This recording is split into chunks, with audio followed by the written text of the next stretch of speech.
guys, I'm gonna be grabbing my coffee and then we're gonna get started with the show.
Oh man, happy Taco Tuesday. Oh yeah. Forgot I gotta get me some tacos today, actually. Um, sorry about the late start. Yes, I see that. Yes, about time and yeah, appreciate that. Um, as you can see, I got a chat widget working, guys. So just in time, episode 26, and my last week of problems. Went away with a simple uninstall and reinstall of my streaming software. So I had to uninstall everything this morning and reinstall it. And thankfully, the majority of my stream setup was already done because my account remembered it. So shout out again to Mel Studio for that. Okay, at least they got that. Couldn't really get much customer support. Their customer support, they just said, "Hey, we'll refund your uh, AI points," and that was all. It really got us a solution. But no, other than that, things are good. We got a chat widget again, so that's good. Chat's back, and oh yeah, we got lots of stuff to talk about today because San Diego Comic Con happened, and there was lots of stuff. And are my mic levels all right? Because that was one thing I did have an issue with earlier that I why I delayed things. I had a little bit of an issue with the mic levels.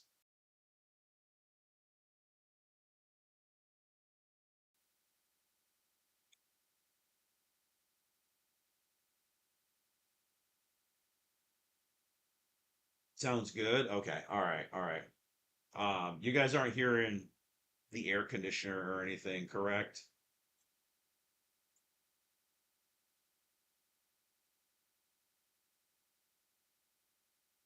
So I got my air conditioner running 'cause it's very hot and raining out today.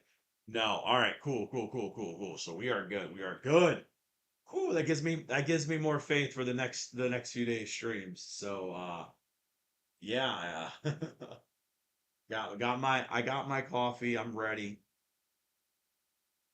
Mm, it's still a little too hot. I just burnt my mouth. But yeah, oh boy, we got lots of figures to talk about. As far as topics, we're going to talk a little bit about the big news, which was Marvel's Hall H from San Diego Comic Con. I'm gonna try to touch about a little bit of anime news because I feel like I haven't been giving enough anime news lately. So just some stuff that I'm a little excited about.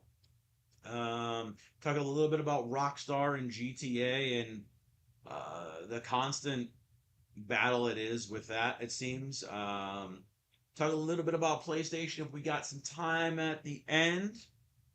And maybe some other things. I don't know. There are lots of things. Hey, what's up, Lazy Genius? How we doing?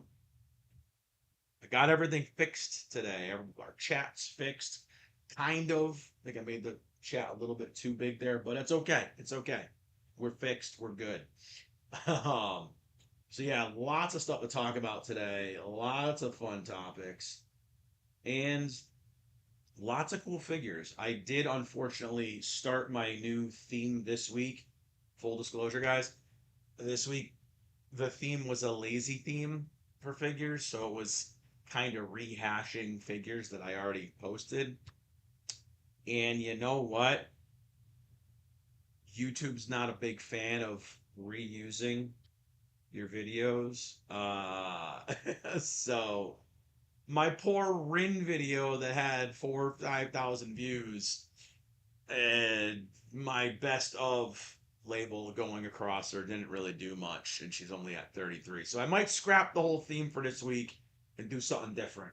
But I don't know, we'll see. I might kind of pivot day 2 of the week, but we'll see. So lots of stuff, lots of stuff, lots of stuff. And yeah, I got to oh I got a response actually to my question. So let the support team know that I don't quite need any assistance anymore because I figured it out myself.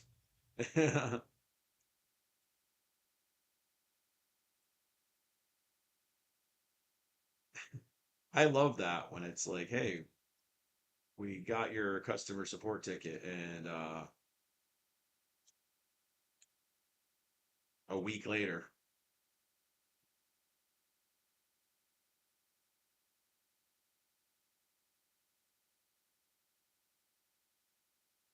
all right, I think I just did a quick response real quick. Sorry about that, guys.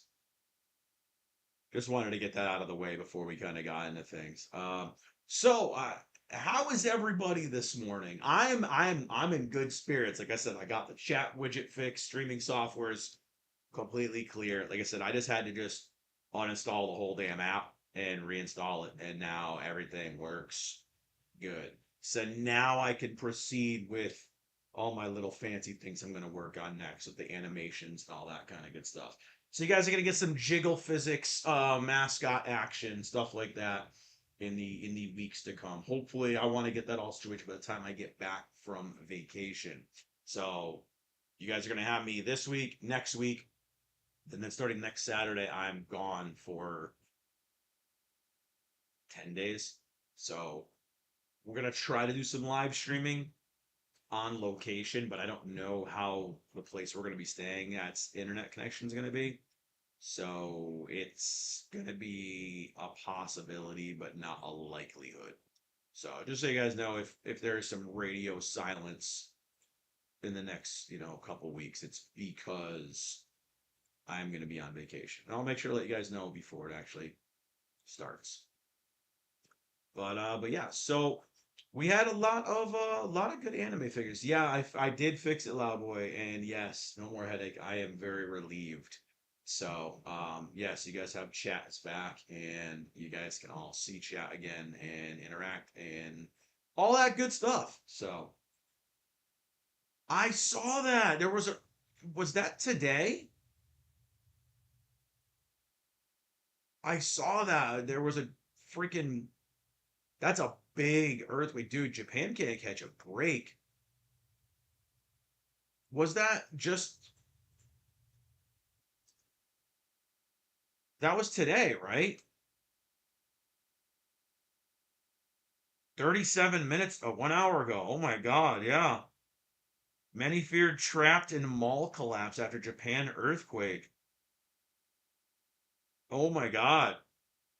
Dude, thoughts and prayers to everyone over there. Emergency workers were racing to find people and extinguish fires after a 6.8 magnitude quake struck the southwestern prefecture of I think it's Kumamoto. Oh my goodness. Dude, thoughts and prayers to everyone out there. That's not a way you want to start a stream, but man, um, dude, that's crazy. I'm just reading about it now. Hey, what's up, JT? How we doing? Sorry, I was just we are just Loudboy just mentioned that there was a huge earthquake in Japan, and I just looked into that, and that's crazy. So I know I have quite a few subs on the channel here that are from Japan. So dude, like thoughts and prayers out to all of those guys. I hope everyone's okay. Damn, that is rough. Holy crap, that's a huge earthquake. I'm just looking at it right now, like the mall collapsing is crazy. We'll get into waifu in a second. Right now, we're talking about kind of a disaster in the dreamland, man. That's crazy, dude. They it can't between earthquakes and tsunamis and stuff, dude. Japan just can't catch a break. Uh, wow. All right.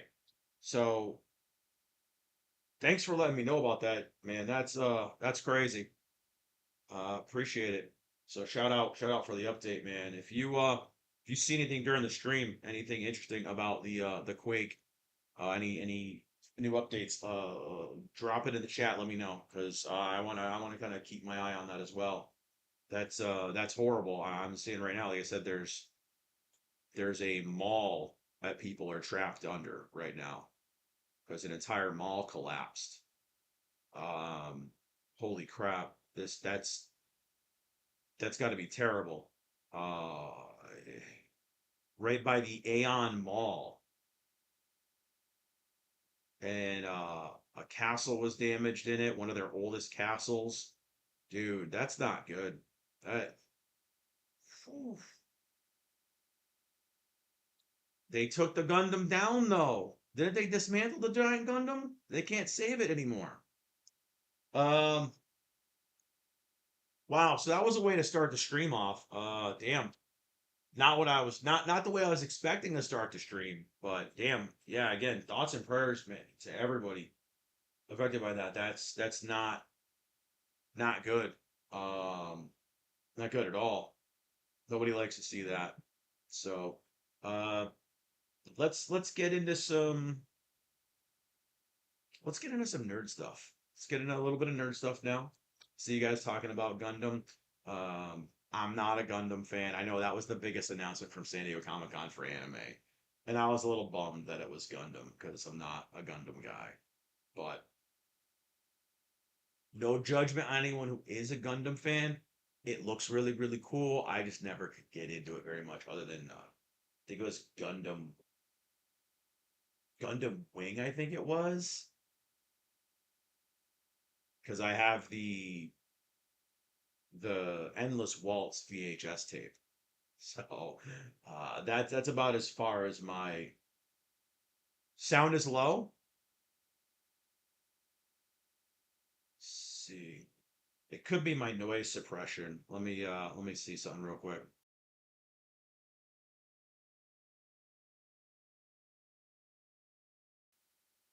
Are you sure this sounds low? It sounds really, really loud over on this end.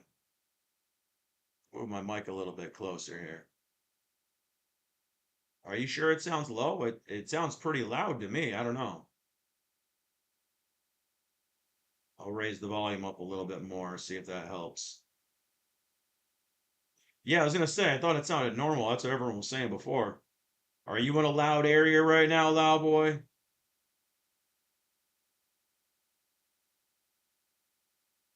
I turned it up a little tiny bit, but I'm hoping now it doesn't crank up and kind of drown us out a little bit.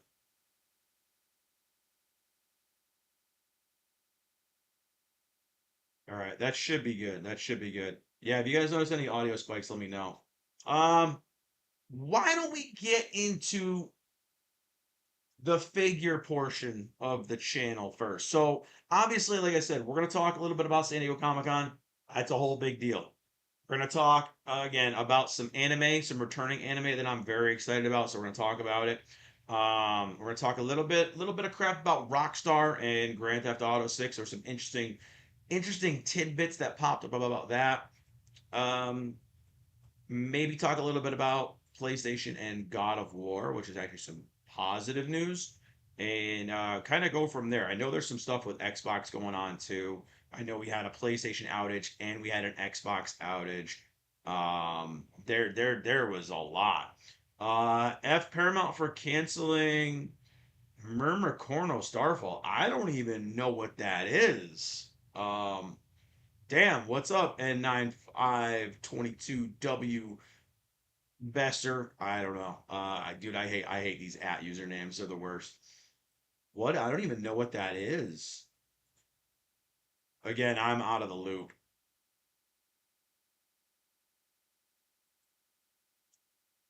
Is that a is that the unicorn show?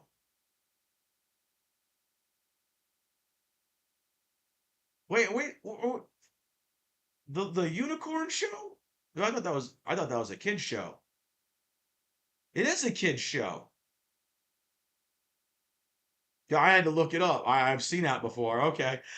All right, so there's some anger about the unicorn show being canceled. Um, so do I have any new Rimuru figures this week? Honestly, you know what, you guys? I was very good. I have zero, zero stuff to add to the piles of unopened figures this week. I bought nothing because I'm going on vacation in a week and a half, so I've been trying to be good. But I do have an order of that is taking 3 shipments to fulfill of 18 or 19 new figures coming. So we're gonna have another big haul video. I'm gonna split it up into 3 videos, one for each box, because doing the one big videos, people kind of don't stay for all the boxes. So we're gonna do box one, box two, box three. What's in the box? Big Bad Toy Store delivery. Probably my last large delivery from them. Not gonna lie, I think I have a few items left for pre-order from them, but not much. So, speaking of figures, JT, thanks for bringing up figures. We're gonna get into them. So let's get over the figures that we covered this week. Had a lot of really good ones. And we started off the week with one that, if you guys do watch the long form content on the channel, you've probably checked out already. And that is what is called the Miku 39 Fancy Miku, which I absolutely adore. Her little angel wings, the cat ears. It's like a mix of every kawaii otaku freaking dream. Um, She's got a cattail, cat ears. She's got the angel wings. She's got the poofy skirt. She's rocking the leg warmers. I mean, it's like every little bit of Harajuku style shoved into this figure with a super cute spin. I love this figure so much. I know I tried something new with the edits on everything, and I think it worked pretty good.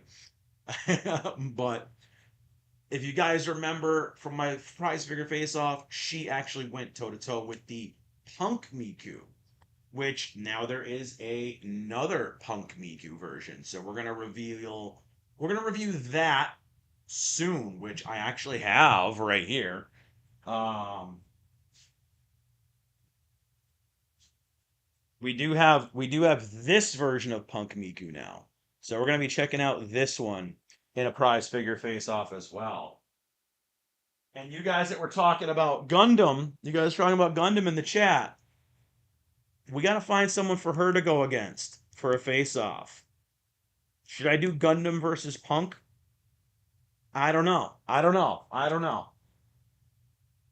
But that's something to look forward to. We're definitely gonna be doing Gundam Miku. We're gonna be doing the newer Punk Miku, and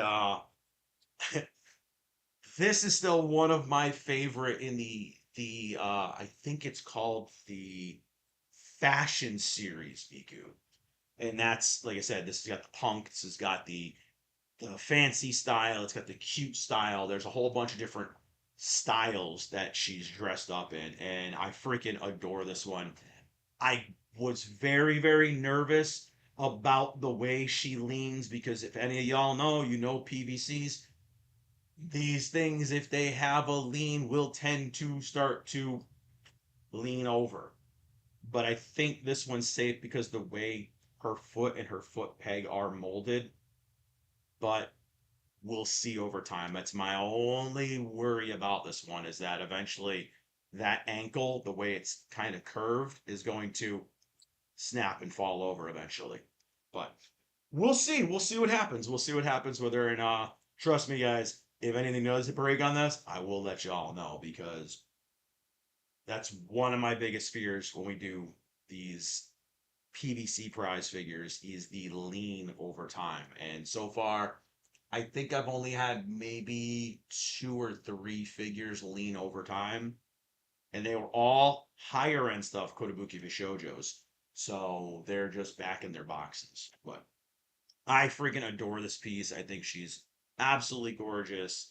And I'm not gonna tell you if she did beat out Punk Miku or not in my prize figure face off. Just got to go watch that one yourself. Uh, highly, highly recommend this one. I think she is friggin' adorable, and I absolutely love it. And you know what? Speaking of things that are adorable, for Twin Tuesday, going back over to ReZero, we got no Rem, we got no Rom this week. We brought out the ultra cuteness with Betty. So we got the Beatrice Thunder God version. So this is part of a set of four where we had Rem, Ram, Betty, and Amelia. And they were called the Fujin and Raijin series. So you had our Thunder Gods and our Wind Gods, and they kind of all fit together in different poses. Obviously, with the gigantic, annoying black bases. But other than that, super freaking cute figures. I love the kind of thunder god, wind god garments that they have on. She's got her little drum. Everything about it is super cute. They knocked it out of the park with Beatrice's face. Even all the little bows, the bells in her hair, the little kind of spirals that she's got in her tails. All of it looks super, super cute. And I mean, this whole set for those people who are foot fetish people that love feet, yes, all four of the girls are barefoot because I know some of y'all like that. I try to show the feet on the channel too. I'm not a foot guy, but I try to show the feet. Some of y'all are into that. um, this one especially, like I said, I love the care and details in Betty's eyes, especially because they bring out all of the butterfly kind of look in her eyes, and she still has that. I don't want to say I don't want to say a dead look on her face, but Betty has that sort of very serious look on her face. I don't know how else to explain it, but she's super cutesy and she gets the cute facial expressions, but for the most part, she has that kind of blank, like stoic kind of stare. I don't know how to even describe it, but they did a great job depicting that part of her personality with the face on this piece. She's kind of giving a very mild expression, where the other figures in the set are giving their very expressive faces. And Beatrice is just more expressive in the eyes. So I like how they did that. They could have given her a cooler pose, but again, I'm looking at them right now. The other three are in way more dynamic poses. Like they got their arms out, they're kind of posing or whatever. And you've got Betty standing there just kind of in the middle, like, I suppose. So it fits. It fits. It's super cute. And this is part of, I believe it was a very old series. I think this is from 2020. I think it was like 2021. When did they come out? I'm looking right now. I want to say 2021. 2022. Okay. So yeah, they're a little older now, but you can still find these on the cheap. I had a hair hanging off me. It was bothering me. Oh, it's actually my hair. Never mind. It's not a loose hair. So, very, very cute piece, and I definitely recommend her and the other three girls because it's not often that we get a set of multiple girls in the ReZero set. And goddamn, I'm still waiting for some Subaru figures. Our boy needs some representation, all right? He's had two figures so far. One that was a mess, and one as a Papa Parade, which mine arrived broken, so I don't have it. But the other one was him and Rem riding on the ground dragon, and when you got that in person, that was a sloppily put together mess. So can't recommend that one, especially for the $300 price tag. But that's it for Twin Tuesday. Let's head over to I know someone's favorite segment. It's Waifu Wednesday. And this week for Waifu Wednesday, I had a very, very unexpectedly popular one here with Jubilee from the X-Men. Now, this is part of the always phenomenal Kotobukiya Bishojo series. And this one blew up on Instagram with like over 10K views. And that's big for me. So, full disclosure, the thing on her hand, the little effects piece, that does not come with the figure. That actually is from the Storm Bishojo. As you can see, it's a lightning effect, and Storm has her hands up in the air, right? And she's supposed to have the lightnings that go on her fingers. So it looks like she's summoning lightning. Where is she? In my black costume Storm, I took the effects off her hands, and in the white costume version, I have the effects on her hands. So, full disclosure, that is not part of the Jubilee figure. I added that onto it because it made it look like she was kind of doing a little sparkle effect. It fit, it looked really cool. And then for the end of the video, obviously, I took the effect piece off her.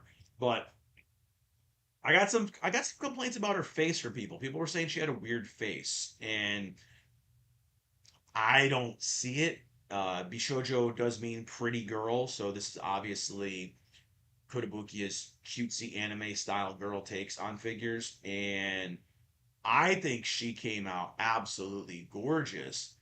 And it was fitting because I was seeing everyone cosplaying her at San Diego.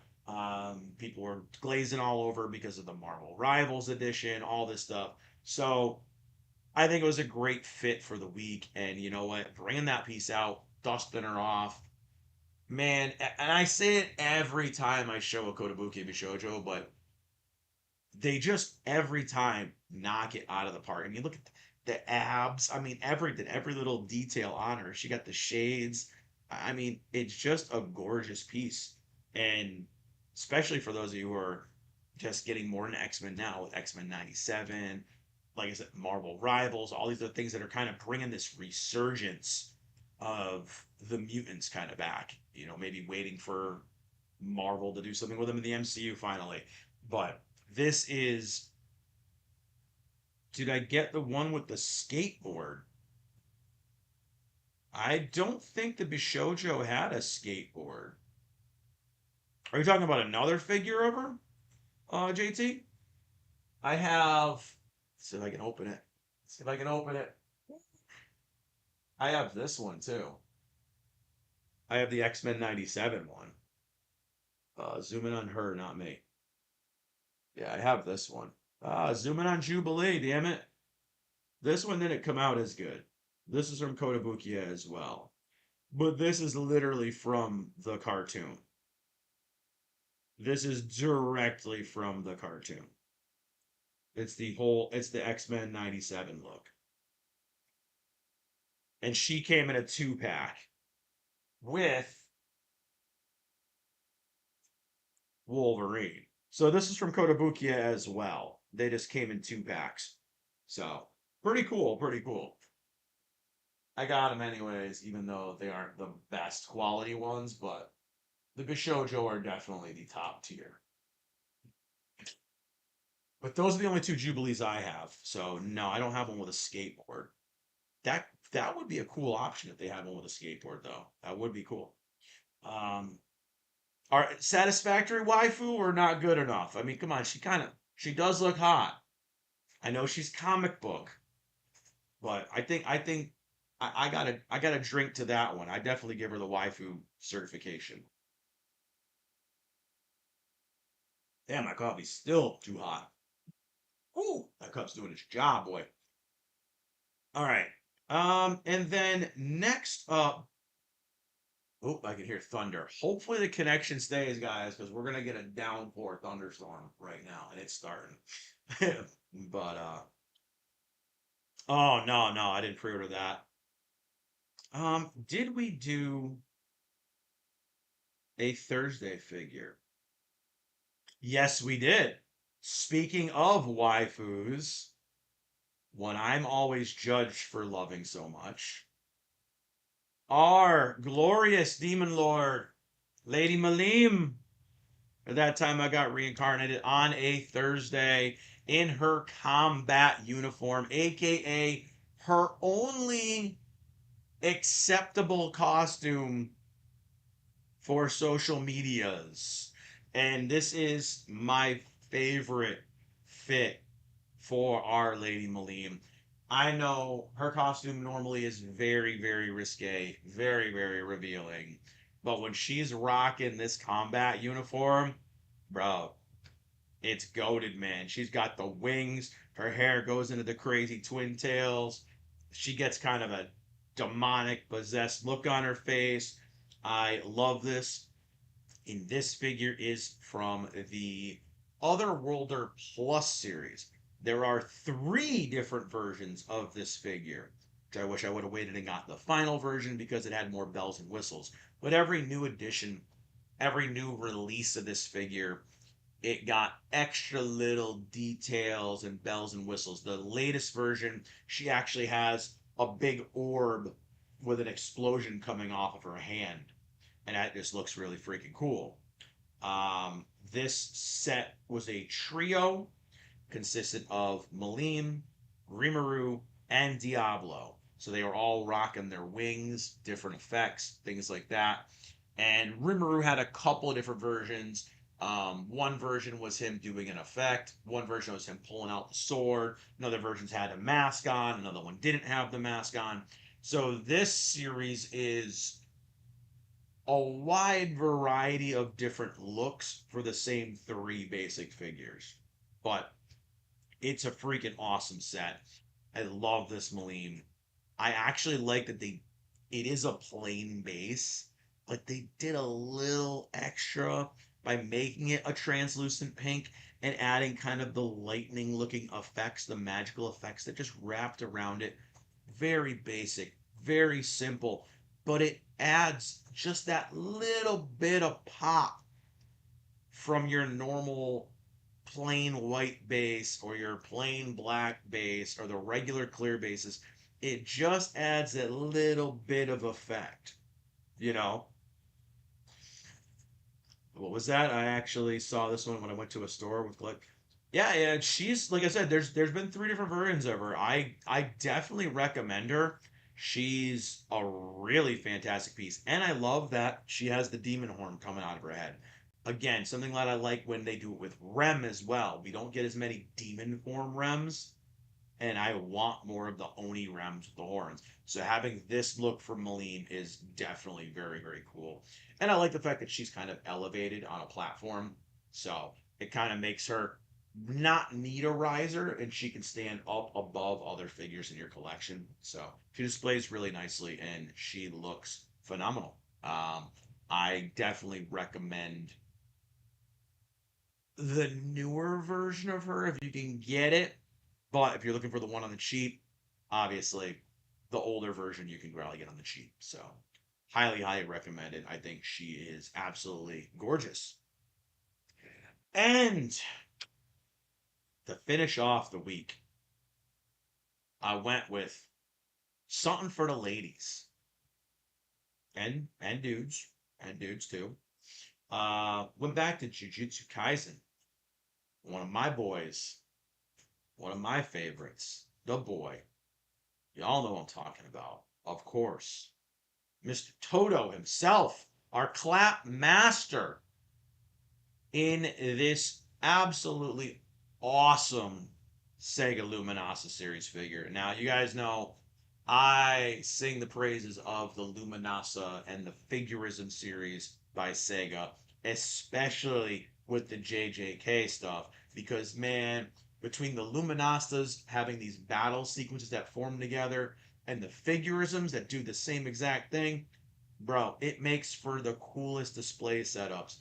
And the Toto here actually goes into a trio with Megami and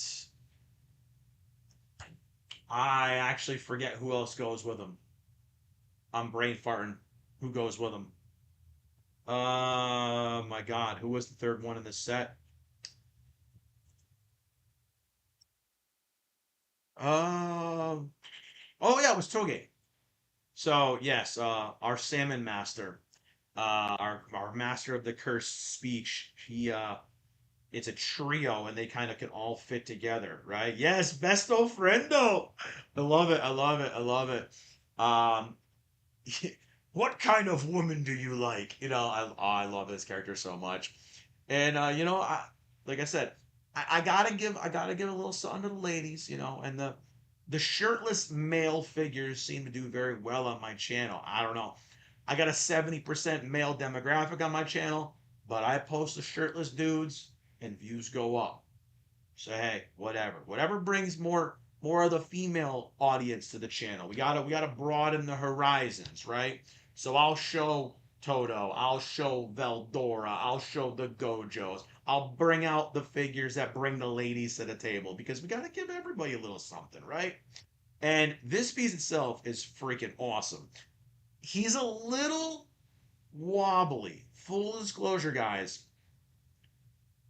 he doesn't set exactly the best on that base. If you can see, the knee goes into a piece of the debris right here.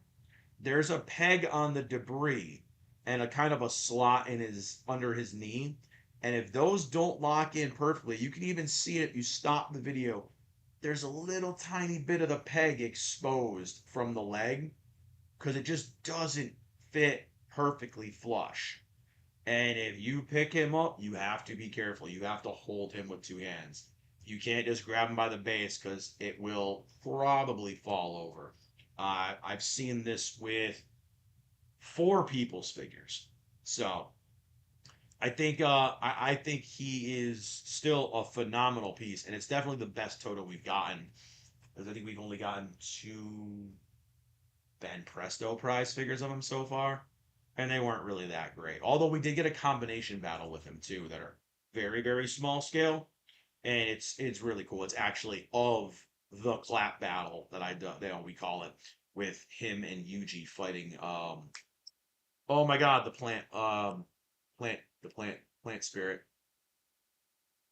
I'm forgetting her name now, but yeah, it is a really really cool piece, and I hope we get more of him in the future. Actually, you know what? There is a set that I missed. There is a duo of him and Yuji, and they're kind of like bumping fists. I still need to get that duo. So damn it, damn it, damn it, damn it. Well, I'm glad I remembered that. Now I have to find it. So I definitely recommend this set. It's got Toge kind of whipping out the curse speech.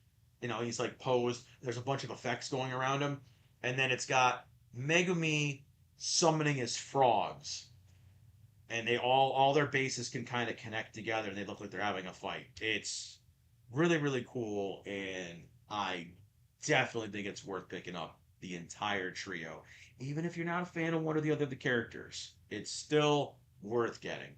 Just like a lot of these JJK series figures by Sega, phenomenal. is there potential? Like, there's always potential, dude. There's always potential. So, those were all the figures I highlighted this week. And now, what I always do is I give my thoughts on my favorite higher end and my favorite lower end. In this case, this week we only had one higher end. So, by default, it's going to be our waifu of the week, Waifu Wednesday. It's going to be Miss Jubilee from the X-Men. So, obviously, like I said, if there were other figures, maybe one of them would stand a chance. But Jubilee is still going to be pretty freaking awesome. She's one you don't really see very often.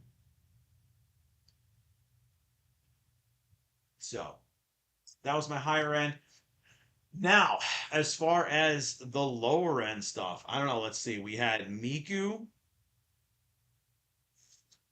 we had Beatrice,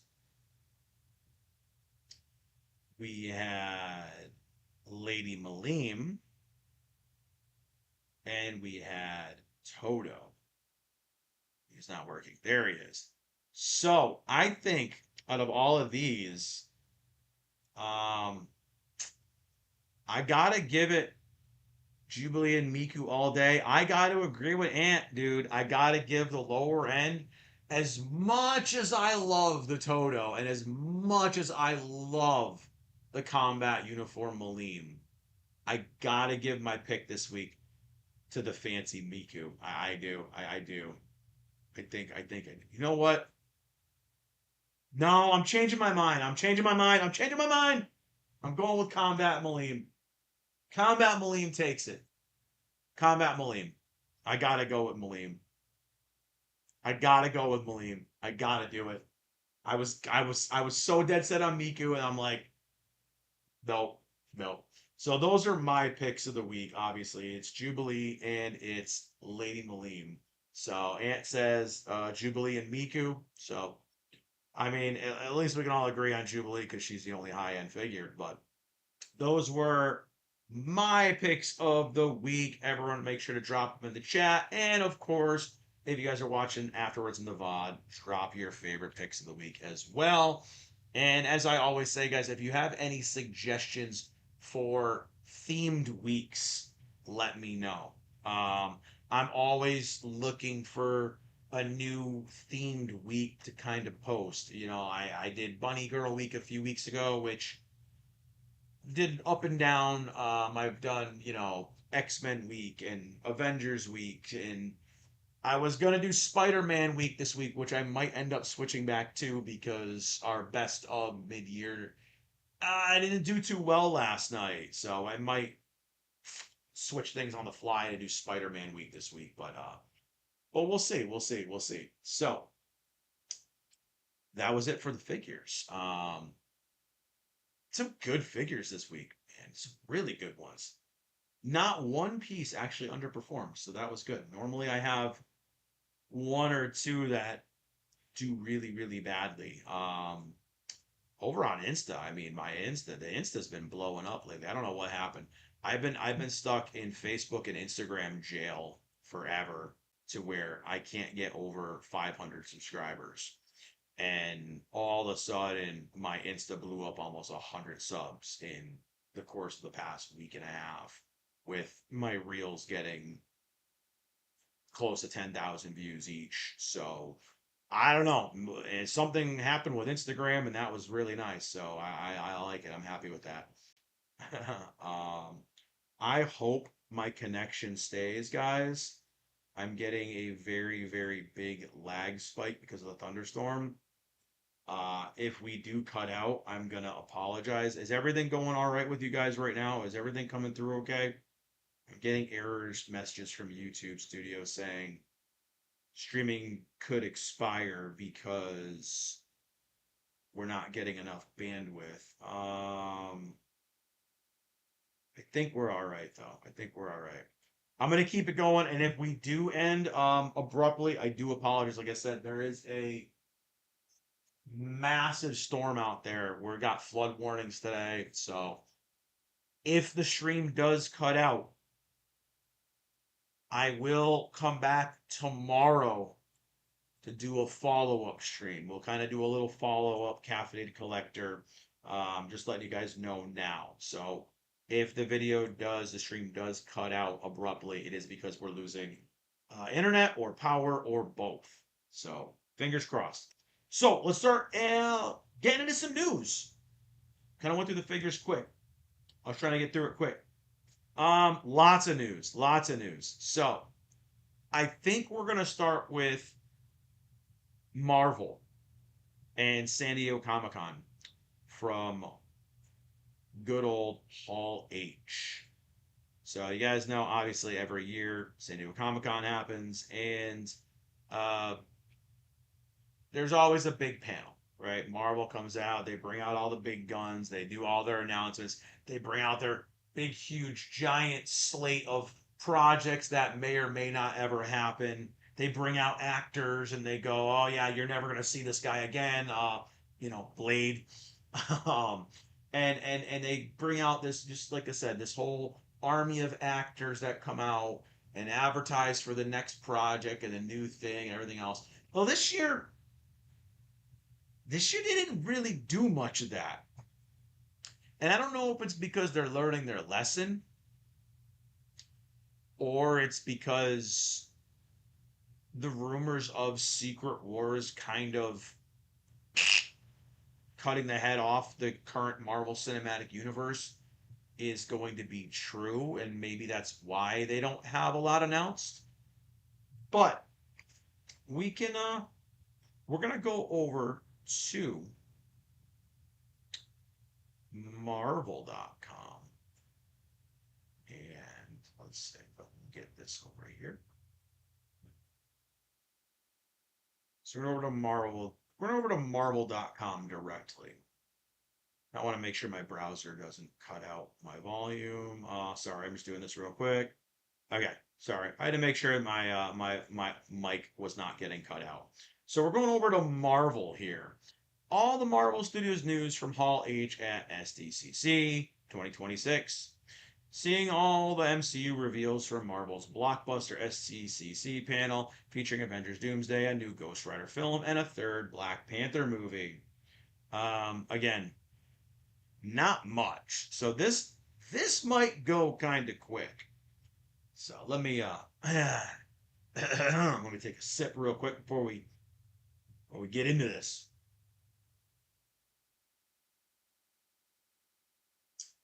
Man, that's good coffee.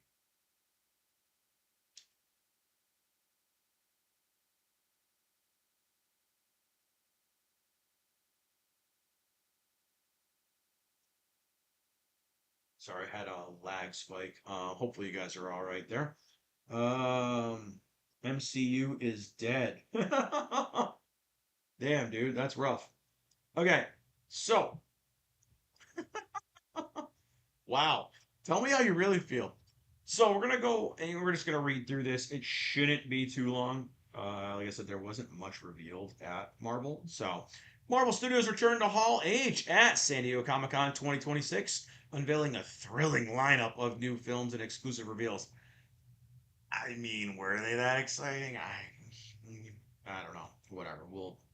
I'll let you all be the judge of that. But Marvel Studios producer and president Kevin Feige kicked off the presentation, treating the audience to an exclusive look at the future of the MCU, from the star-studded Avengers Doomsday to exciting newly announced projects, including a Ghost Rider film with Ryan Gosling. That's a good news. That's good. That's good for me. I like that. Um, and a new Black Panther film from director Ryan Coogler. Today, we're mainly going to talk about movies, Feige told the crowd. We're mainly going to talk about movies because that is what brings us together in the world. Here we break down the biggest moments from Marvel's explosive Hall H panel. And I mean, of course, it's Marvel poseness. It's going to be extremely glazed. But as you can see here, we've got the cast of Doomsday here. Again, it's the Avengers Expendables. Nothing really to write home about. So we got Avengers Endgame Encore. This is the part that interests me. And I don't mean it in a good way. So I'll explain why I mean that, what I mean by that in a moment. But welcome back to the Endgame.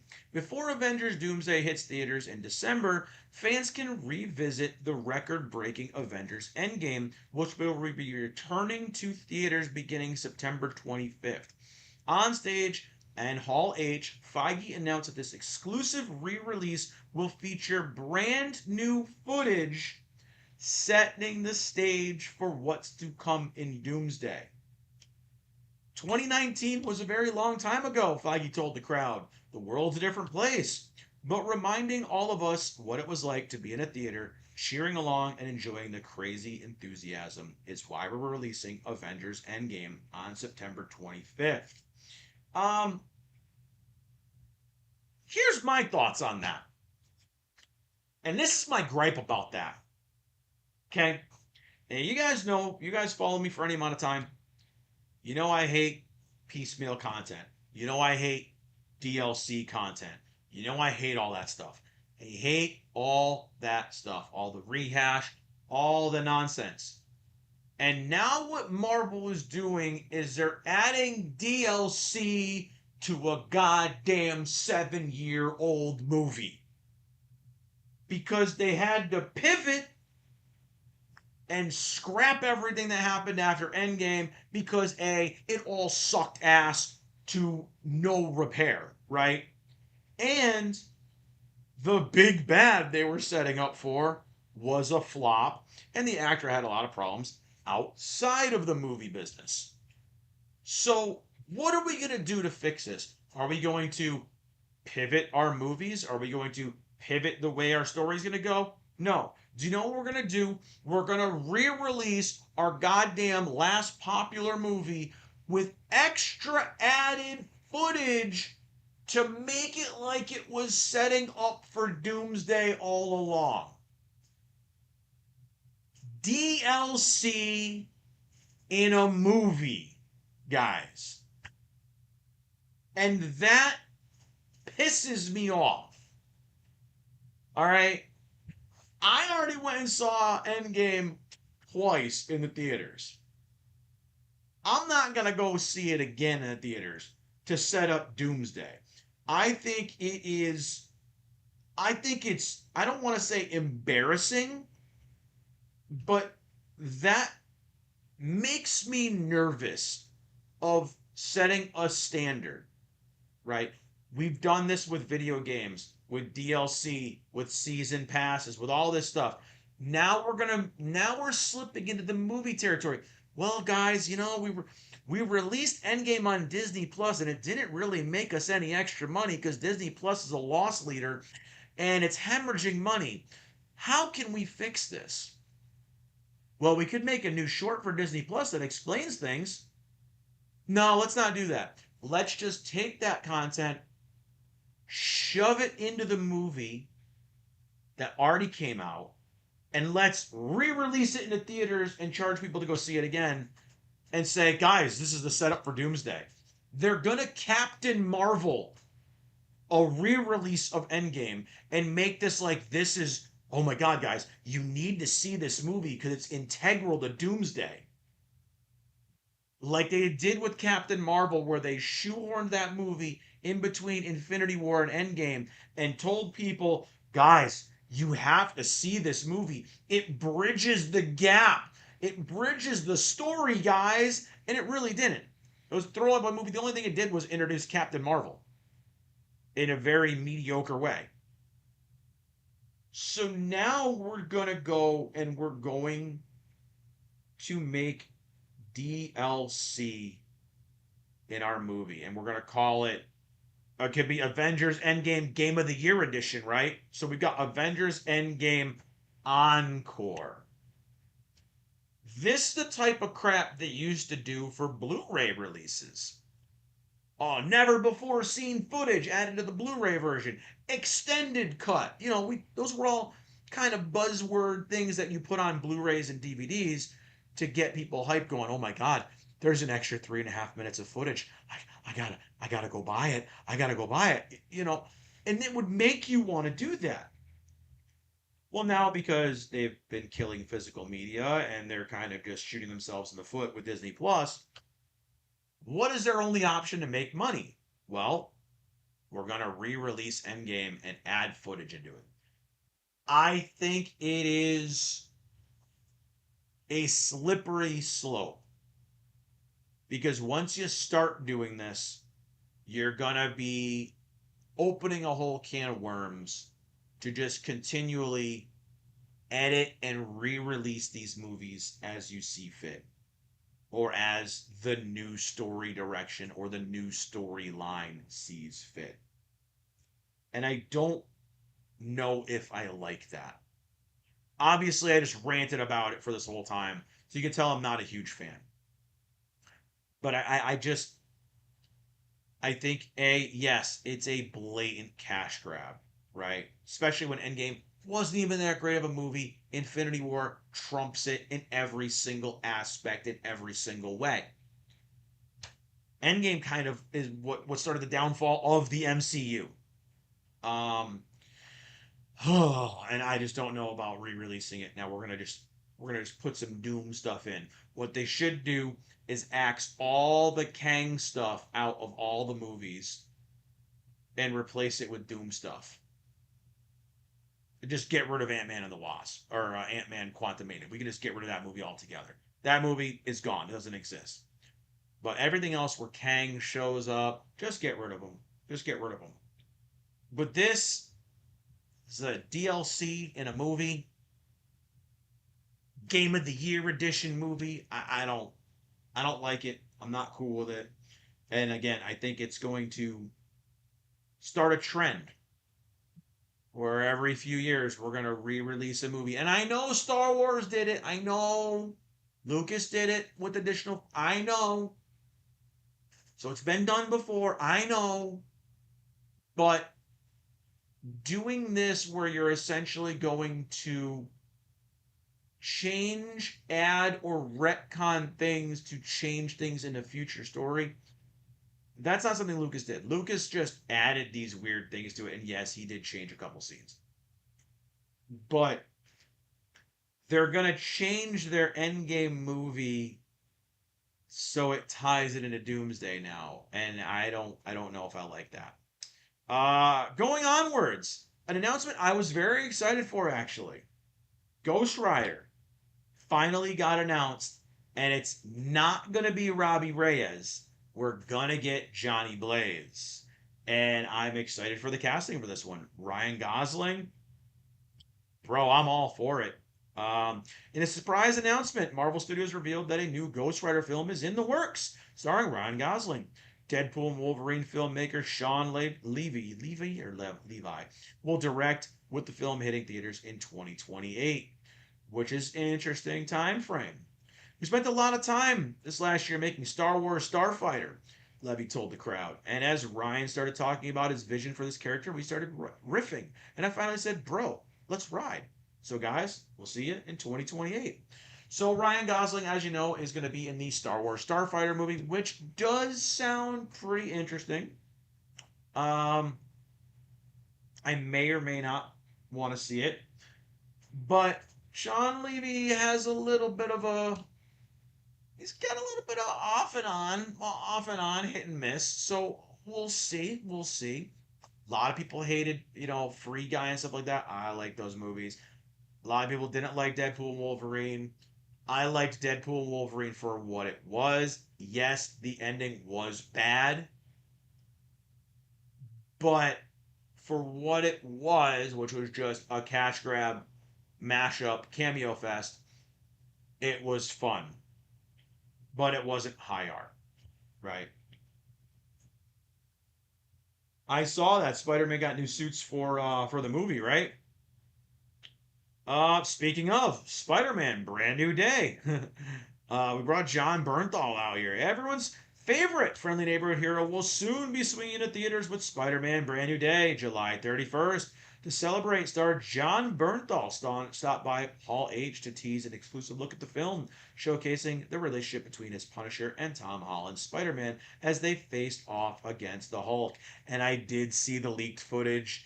It does look pretty cool. I'm not gonna lie. I saw the leaked fight, and it does look pretty rad. Um, I think my theory that I talked about last week about who the actual villain is out the window, but it was a good theory. Um, Sadly, I don't think we're gonna get that, but because some other leaks have happened about the movie as well, and I've been trying to stay away from all those. But yeah, it's funny that John Bernthal is the only one who stopped by.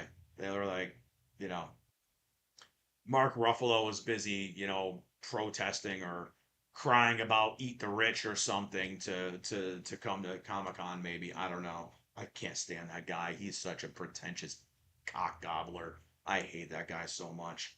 We need to recast Hulk because he is such a. Oh, I hate Mark Ruffalo. As a person, he's one of those fart sniffing Hollywood elites. It's like we need to do something about the rich and blah blah blah blah blah. Meanwhile, the guy's sitting on a mountain of cash in a multi-million-dollar house preaching down to people. Like I hate people like that, bro. I hate people like that. Just do your job, act, shut your mouth. They tell me not to talk about politics at my job. Just shut the hell up. Do your job, act, and go home. All right, enough of my Mark Ruffalo rant. I just hate that guy. I can't stand him, man. Avengers Doomsday. Here's the big news, right? Doomsday is coming.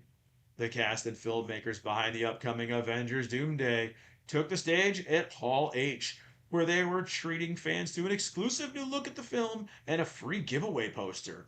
Directors Joe and Anthony Russo were joined by many of the film stars who appeared in the back of the hall on specialized stages, one emblazoned with an X and the other with an Avengers symbol. Among the cast were Rebecca Romaine, Kelsey Grammer, James Marsden, Mystique, Beast, Cyclops. Lewis Pullman, I believe that is Nightcrawler. Uh, Tinak Curette, I don't know his name, dude. I'm not even gonna try to butcher it. But yeah, him. David Harbour, Hannah John Kamen, Letitia Wright, Winston Duke. Letitia Wright did not look happy at that panel, by the way. Simu Liu, everyone's favorite bitch boy. Danny Ramirez, Anthony Mackie, Paul Rudd, Pedro Pascal, everyone's favorite, second favorite bitch boy. I can't say Pedro Pascal either. Haley Atwell, Chris Evans, and Robert Downey Jr., all whom united to take a massive selfie with the crowd. So Haley Atwell, is she going to be just Peggy Carter, or is she coming to Doomsday as Captain Carter? That's my big question there.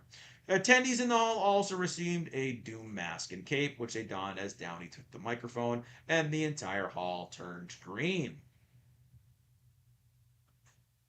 Is he wearing like a monk outfit? Like what is Pedro Pascal wearing? He looks like he's dressed as a monk. What is this guy doing? And I gotta you gotta say Downey rocking the Doom themed suit jacket. That fit is rad as hell. I gotta say. At first I was like, oh, he looks like he works for Xbox. But then you look closer and I'm like, oh wait, no, those are all like magical symbols. I dig that. It's got the Doom insignia. It's got the insignia that he's got on his gauntlet in the trailers. I dig that. I dig it. I dig it a lot. It's not easy being green, Downey told the crowd. I need a lot of help. I need this whole family around me to finally assist me in being an arch enemy, which is daunting. The actor also reflected on Marvel Studios' Hall H panel in 2024, where his casting was first announced. God, that was 2 years ago already. Wow. When y'all had faith in me 2 years ago, you lifted me up, and I think we made something real special, he continued. But decisions will have to be made. Perhaps you're on the side of good guys, or perhaps you'll have to consider the alternative. In a surprise appearance, which was awesome, by the way, a bluish gray Deadpool then popped up in the audience, revealing to be the actor Ryan Reynolds in costume. He peppered the cast with questions before implying that he'd like to play a role in the film. And honestly, this segment was pretty freaking awesome, I gotta say. And the fact that he wandered around Comic Con again. He's done it before in the red Deadpool suit. And this time he did it in the gray suit. And nobody knew it was him. I Love it. I saw people posting like, look at this Deadpool cosplay, and they're like, oh my god, it was Ryan Reynolds. Awesome. Ryan Reynolds. Awesome. I love it. We got, yeah, Simu Liu. Simu Liu, the guy who's like, I want another movie. I want another movie, even though your movie wasn't really that good. And that is our look at the poster for Doom and Doomsday. I gotta say, whether this movie is good or not, god damn, does this costume look phenomenal. This Doom costume looks so freaking good. And this picture right here, it's perfect. It's spot on. It's minimalistic. It's menacing. It absolutely, this is Doctor Doom, and it looks awesome. The actual costume itself, all of it, phenomenal, phenomenal. And then we got another surprise, a new Black Panther film, which after the absolute dog crap flop that was Wakanda Forever, that nobody watched, nobody cared about, and butchered Namor the Submariner, or Namor as he called himself, and gave us the 80-pound Black Panther Shuri. We got another movie coming. And we're going to wipe our hands of all that mess by the sounds of it. Because, boys and girls, we got a new Black Panther. Shuri just gonna get kicked off to the side. See you later. And you can see right here, Letitia Wright, she don't look very happy in this picture. Bro, every picture that they show of her at this announcement, girl does not look happy. She looked like, I don't even know. I almost wonder if she didn't even know this was getting announced. Because she looked surprised and angry, like someone punched her right in the stomach. And I don't know. Maybe they did it without her knowing. I don't know. But Ryan Coogler is returning to Wakanda. The acclaimed director took to Hall H stage to announce that he will return to the MCU to direct a third Black Panther film. Joined by Letitia Wright and Winston Duke, Coogler announced that David Johnson from The Long Walk and Alien Romulus. Romulus was good. The Long Walk was amazing, and he was phenomenal in it. This kid has got it. I'm gonna tell you right now. They could have the next. I don't want to say it too soon, but at least the next Chadwick Boseman and this kid. Possibly, if this kid keeps going, they could have a new Denzel on their hands. If they work with this kid right, and the kid is smart and picks the right roles, this kid has so much potential. This kid has got all the potential in the world to be up there with some of the greats like Denzel if he just goes and he picks the right roles and he shows his chops. Long Walk, he was fantastic in the Long Walk. And I'm very excited to see him get something like this. I think he will be a great, while he's not going to be a replacement for Chadwick Boseman, he's not playing T'Challa. He is going to be playing his son. We'll get that right. Yeah. He'll play the son of T'Challa, and the new film will follow his character as he grows up and comes of age. Um, Johnson then stepped out to a standing ovation from the crowd. I want to say thank you so much, he told the audience. Thank you, Ryan. Thank you, Kevin. Thank you to this amazing family that I have the honor and the privilege of the and blessing to join. I actually don't want to say too much because I want to let the screen do the talking, but believe me, the honor is entirely mine. Um, that was a surprise. I was a little. I mean, he did a hand over the heart, but I thought he was going to do the Wakanda thing, but he didn't. And it was weird. He said it was out of respect for Chadwick Boseman, and I'm like, but that's the Wakandan thing, like that's they all do that. So it's not just a Black Panther thing. I think he'll do it in the movie eventually, like maybe when he becomes Black Panther or something, right? So that was really it for Marvel. The big Hall H, we got Doomsday, we got Ghost Rider, we got Avengers Endgame DLC, and Black Panther. So we didn't really get a huge amount of stuff. And as you can see here, I'm going to switch over to this. We did get some looks at some of the costumes. I'm going to open this up larger. So as you can see here, we got Gambit's costume. We got Yelena's costume. We've got Captain Falcon's costume because it's got the mask. We've got Thor's costume with Stormbringer. We have Mr. Fantastico and the boy. We got Cyclops. We got his costume there too. So, very, very cool. I don't know if they showed the witches because there was another thing. Yeah, we're having another new event. Um, we got new Marvel Rivals announcements. This will actually be interesting, but I don't know how this even works out. I'm sorry, we're bringing the Punisher, the Predator versus. I don't know how Punisher wins. We did X-Men '97. This Midnight New thing, this new darker Marvel Comics thing, actually intrigues me a little bit, but just like with the Ultimate Universe they brought back and it was glorious and now they're ending already, I don't have much faith in any of the new stuff that Marvel does. So, could this be something cool? Yeah. I believe that's the Midnight Riders. So they're going to have like a scary, like a horror line. It's going to be Midnight Spider-Man, Midnight Fantastic Four, and Midnight X-Men. So it's going to be like a darker, more horror-driven thing. I mean, this cover art is rad as hell. Am I going to pick it up? I don't know. I haven't bought a new comic book in years because they mostly suck. But obviously, we had the Hall H we talked about. They didn't show the rest of the costumes. Oh, here we go.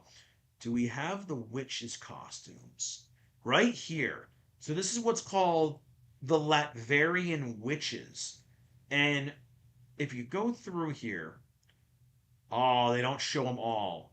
So there are several different colors in some of the teaser artwork. So we have a better look at Thor, which I still think he should have the long hair.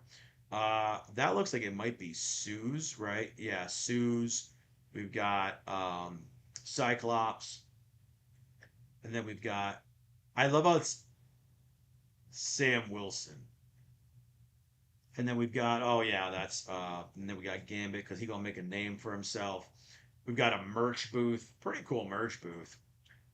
The heroes and villains. I was hoping we were gonna have. Here we go.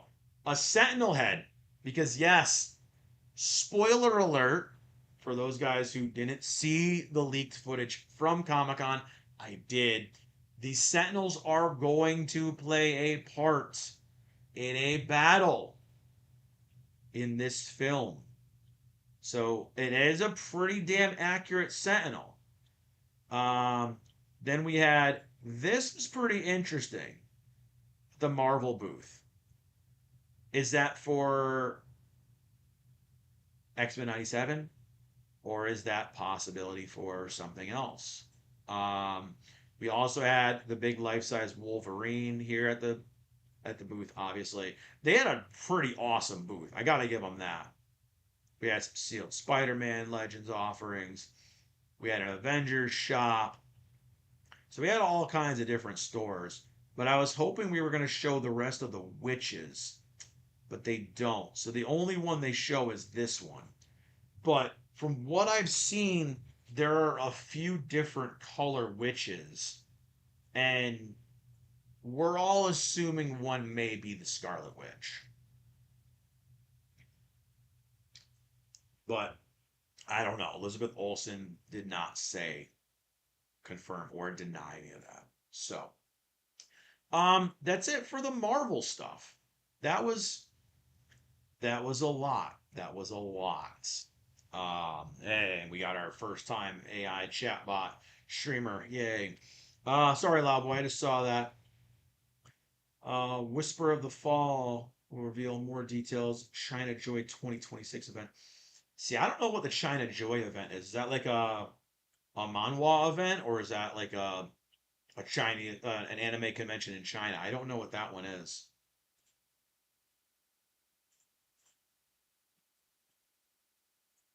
I'm looking it up right now.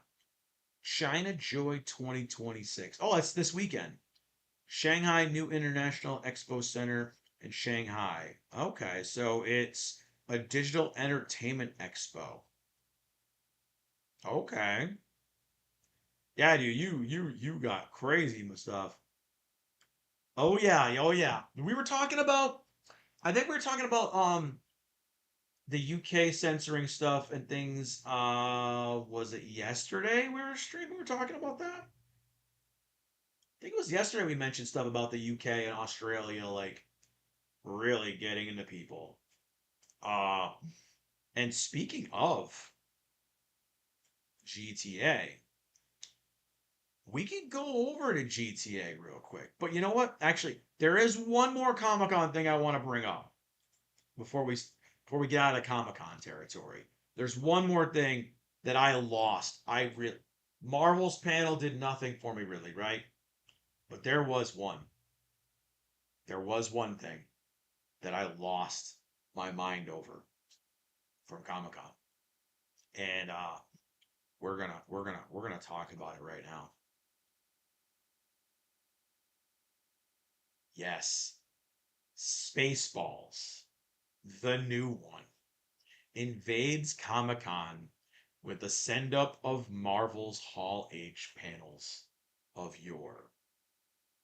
Now, I am a gigantic Spaceballs fan.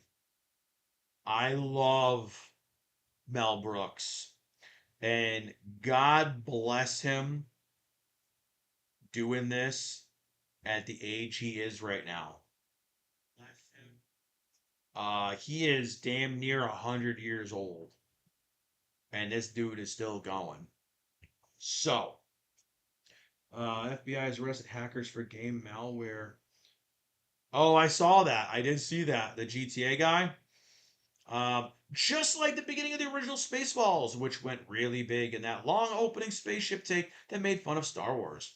So did Amazon MGM Studios in its Hall 8's presentation of Spaceballs, the new one. A la the studio's presentation of Project Hail Mary last year, they blew open the 180-degree wraparound screens from the new Mel Brooks movie in what was the ultimate Comic Con parody, a hysterical send up of the Marvel Cinematic Universe phase timeline from their 2019 and 2022 presentations. So, as you can see here, um, we'd make a really weird Blade, the sequel writer, producer, and star Josh Gad, who I can't stand, joked later on during the panel in response to an audience member's question about what sci fi sequel film the gang would like make for each other. Maybe it would finally get made. At first glance, returning star Rick Moranis, aka Dark Helmet, could not be found in the room until the camera, following suited up astronauts combing through the crowd, quite literally discovered him disguised in a group of fans wearing the character's helmet. The former Mackenzie brother stood up and received a standing ovation. Yes. Rick is underselling it. They announced him as part of the X-Men cast tomorrow.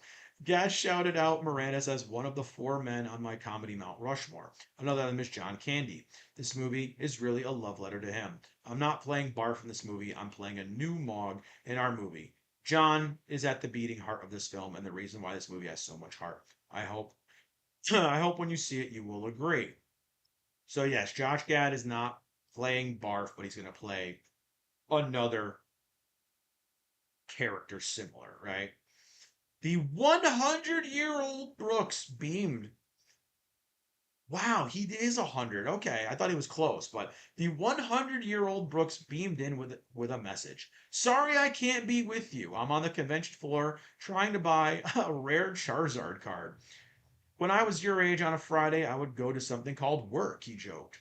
From the bottom of my heart, I want to say thank you, nerds. Brooks returns as the almighty yogurt in the sequel. Bill Pullman, aka Lone Star in the film, the Han Solo cut up, also beamed in this evening saying he was tracking down a rare Charizard card in the UK. However, Pullman's son Lewis, who plays his on screen son Starburst in the movie, was on the panel and called his dad work on the project shoes that are unfillable. Lewis then shared his least favorite scene in the original Spaceballs. When Barf knocks my dad's cowboy hat off, I remember being too young to understand that. Hat didn't just fall in the abyss of space. The whole movie is about him trying to get his damn hat back. For a while, I had a real beef with Barf, added the young Pullman. Brooks' sense of humor is historically politically incorrect. Read Blazing Saddles. So how does this get by in this fierce Trumpian era? Of course it's Deadline. They had to bring up Trump. Bro, why can't you just say how would that work in this woke era? Because that's what this really is. All right? It's not a Trump era. If it was a Trump era of media, an era of media, media would look a hell of a lot different. Let me tell you that. Okay? That pisses me off, Deadline. Right here, 2 middle fingers to you, Deadline. Right there. To really go and bring up Trump in a time about sensitive political incorrectness. He is not the reason why things are so sensitive with the political correctness. It's the opposite. Like, okay, this is crazy. And I'm not even like one of those people that like votes or anything like that. But bro, that is tone deaf. Okay? Will Spaceballs 2 avoid controversy? It's comedy. It's not supposed to avoid controversy. Go F yourself, Deadline. Seriously. It's comedy. It's supposed to be controversial. It's supposed to make you laugh, sometimes make you uncomfortable. That's what comedy is. Comedy is not supposed to be vanilla freaking milk toast, step on eggshells to not offend anybody. That destroys what comedy is. Seriously. It's about the laughs, Mel said, according to the sequel's director. There's room in a Mel Brooks movie for the smartest joke you've ever thought about and the dumbest one. The clip shown in the room was longer than the one at CinemaCon, which showed Brooks as Yogurt, Kiki Palmer, and Lewis Pullman's characters on the adventure. Daphne Zuningua as Queen Vespa. Okay. And culminating with an Avatar Na'vi entering the men's room, taking to the urinal. Interesting. So as you can see here, we got Rick Moranis with the helmet. Sorry, I had to get really pissed off at Deadline because, bro, you had a good article going, and then you had to start talking about Trumpian era. Like, bro, that is the most backwards thing I could ever hear. No, we want offensive comedy. We need more offensive comedy. Like, my daughter is becoming obsessed with like 90s and early 2000s comedies. And they're raunchy and they're offensive and they say problematic words that you can't say today. And it doesn't matter. It's funny. So here is legend Rick Moranis.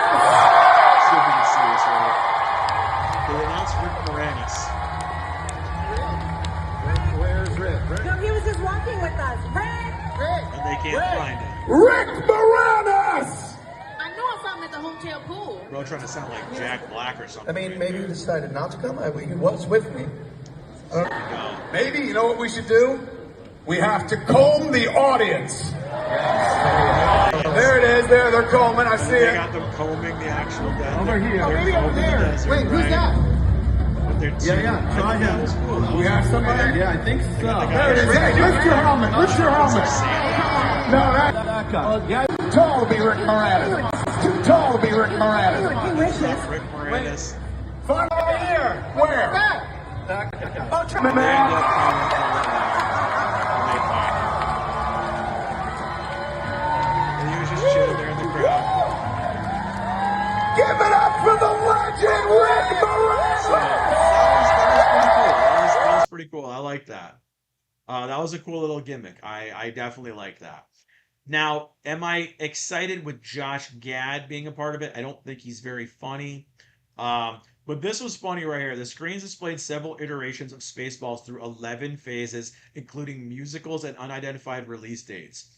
So we had, um, do we have the pictures of it? Oh, I don't want to log in.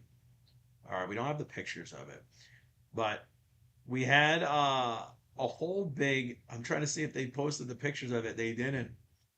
Um, I'm gonna see if I can find it real quick. But we'll go back over to here while I do my research real quick.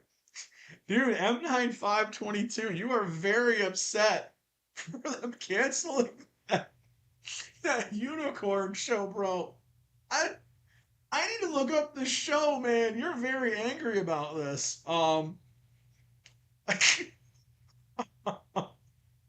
I love it. I love it. I love the enthusiasm, man. I love the enthusiasm.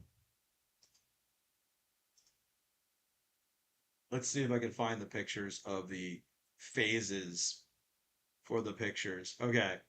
So let's see. We've got this is phase one and two. Let's see. Do we have phase three? I'm looking. I got phase four and five and maybe six. Phase eight. God, they did a lot. So phase 11. Oh my God. So here's just an example of what they did, where they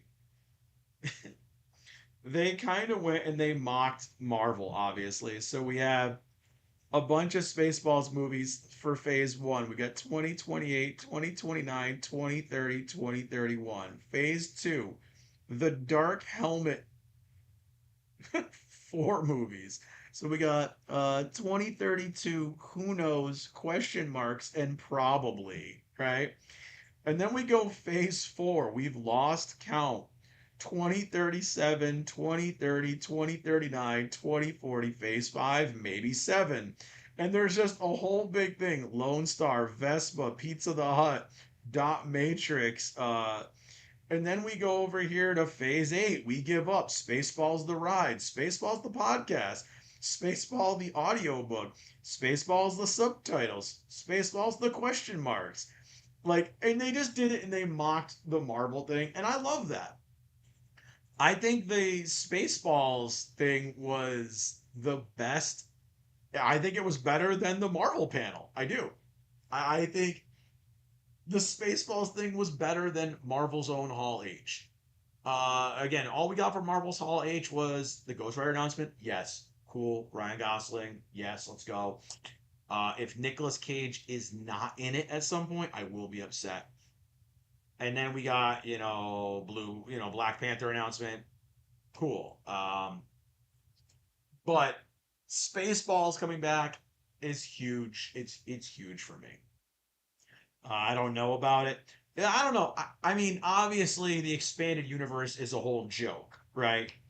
But I am excited about the new Spaceballs.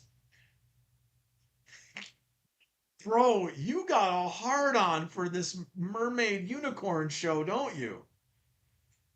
I agree, man. I agree. Damn Paramount for canceling Merma Unicorno Starfall, whatever that kid's show is, but like I hope they listen, man. I hope they listen to you. 'Cause I don't know, man. I guess you got two seasons. Is that a Sanrio thing? Make a short of it? Um, are they Sanrio? No, they're not. They look like oh, they're Tokidoki. Okay, I was gonna say they look very familiar. My daughter has some of those, or she used to when she was younger. Okay, yeah, so they're Tokidoki. I didn't even know that was a show. I didn't even know. Um, so we got. Oh, I think that was all the Comic Con news I really wanted to talk about. We've got some anime stuff, and yes, I got a couple anime things I want to talk about. Um, I know. One of the girls from Bang Dream, dude, I love Bang Dream. Until that game stopped working on my phone, I was addicted to Bang Dream. I played that game like a freaking mental case. I love that game so much.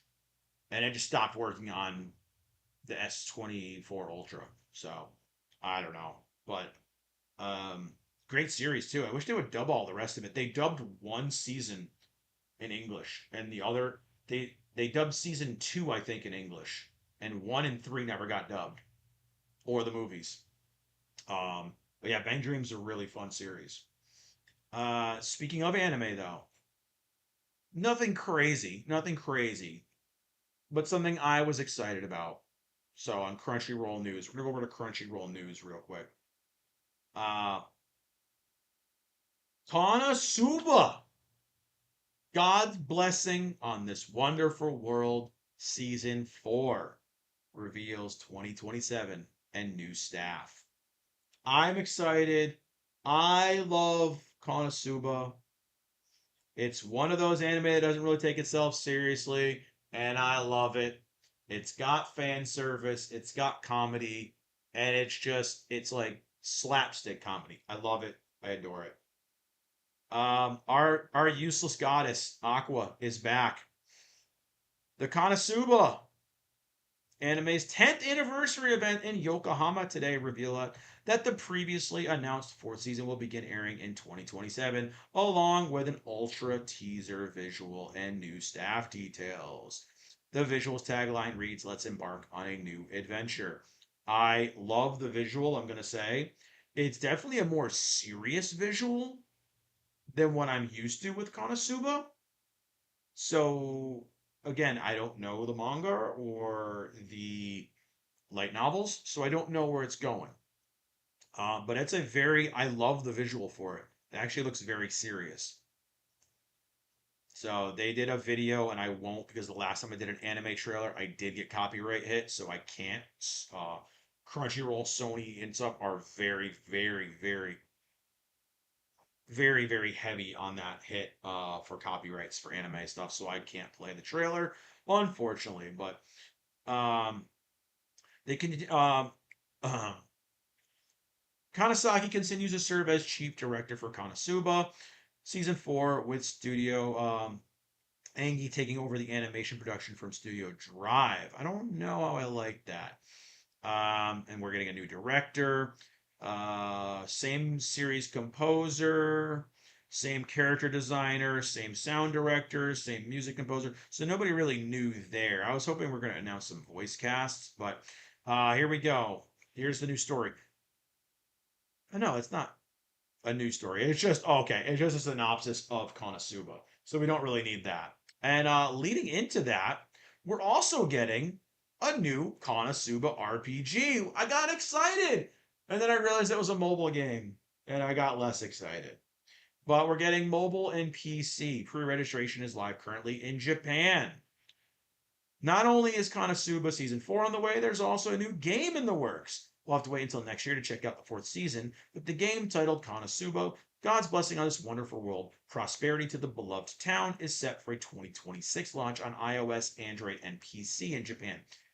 Maybe I'll play it on the computer. I don't know, I really do love the Reincarnated Slime mobile game though, so I gotta start playing that again. The game features an original story, supervision from the original author, and assistance from the original illustrator. There's no concrete release date at this time, but pre-registration is live on the App Store and Google Play in Japan. So it's going to be called a Trouble Life RPG. I'm going to mute this, and we'll just look at what they show real quick. Um,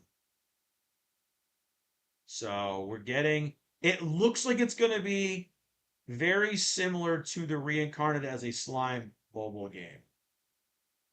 God, no, I hate McDonald's. So it looks very, very similar to, maybe it's gonna be more like an action game. Didn't really get much. So this right here is really all we got for action scenes. And I can't tell if this is a turn-based or if it's an action RPG from this. Very, very limited gameplay here. It might be an action RPG and not a turn-based. So, I don't know. I mean, will I play it? Maybe. Um, I'll probably check it out. It'll be a free game to play, so I will probably try it. And then, yeah, new storyline, new mission. Yep. If you love McDonald's, SpongeBob collab with One Piece for Happy Meals, dude. I don't like SpongeBob and I don't like One Piece and I hate McDonald's. So that's a collab that is not made for me, Loudboy. But I mean, more power to you, man. More power to you. Um, dude, we're damn. I thought we were gonna take a lot more time on topics today. We are very good on time. I might be able to get through all the topics I want to go through today. We're gonna go back over to Crunchyroll news with more anime stuff because this is an anime. My daughter's it's next on her watch list. We're gonna watch this one together. It's a classic. It's an awesome series. Oh yeah, Capcom is killing it. We were talking about that yesterday, I believe. How when we were talking about the remakes and the remasters, how Capcom's doing it, man. Bro, this guy's got a this guy's got a hard on. Homeboy's crashing out for this unicorn show, man. I feel bad, man. Stuff I don't feel bad about though. Back to anime. Martian successor Nadesco launches 30th anniversary project. If you don't know Martian successor Nadesco, you should. It is amazing. I have it on VHS too. Yes, I do too. Um, this is amazing, and I love it. To commemorate the 30th anniversary of Martian successor Nadesco, the series launched an official website and X. More information about the 30th anniversary project is scheduled to be announced in the coming year. The message on X post reads, 30th anniversary launching. Has it really been 30 years since those days when we laughed together, saying baka baka? The records of comrades who fought, were wounded, and yet kept moving forward continue to shine within this ship even now. Everyone, please gather at the boarding gate. Another year of fully enjoying the world of Martian successor Nadesco is beginning. I am hyped. Yes, Labo, if we get new figures, if we get Nadesco figures, I will. This guy right here, I ain't even gonna spoil nothing. But yo, if you know, you know. And if you don't know, you better watch the series and find out. This is the boy right here. The boy. Not gonna say nothing else. The Martian successor Nadesco anime series was directed by the late Tetsuo Sato, who passed away in April of this year. The TV anime aired for 26 episodes from October of 96 to March of 97. A sequel film, The Prince of Darkness, released in August of 98. In October of 2016, a special screening event was hosted to celebrate the 20th anniversary. As a kickoff event to celebrate the 30th anniversary, the Star Child Night Volume 1 Martian successor Nadesco Talk event will be held on August 28th in Tokyo. This talk event is part of a rebranding project by King Records for its own anime titles, and Nadesco has been selected as the theme for the very first installment. I am freaking excited. The event will feature members of the original cast and staff, including voice actors, animation directors, key animation producers, production managers, producers, and assistant directors. I'm probably going to watch that. Crunchyroll streams both the TV series and the sequel film and describes the series as such. Blah, blah, blah, blah, blah. Don't need to know about that. But I was excited about that very much. Very, very excited about that news. I love that show, and I know one of my best friends, shout out Zodian Knight, he is going to be very excited about that because that was his jam back in the day. I'm spreading the hate, man. I'm spreading the hate. Damn you, Paramount, for canceling Mermaid Unicorn Starfall Tokidoki series. Damn you. Trust me, Paramount's canceled a lot better shows. But yes, I know this guy's very upset. He's crashing out. And I love it. I'm all here for it, man. Whether it's sarcasm or you're serious, bro. I feel for you. I feel for you. Um, the UK petition for what, Loud Boys? What are they petitioning now? I did the stop killing games things. I did the ones I could sign up for here in the US. I did the petition against Sony for physical media. I did do a couple. What's the petition now in the UK? Before we get on to the next topic. Because man, I actually got time.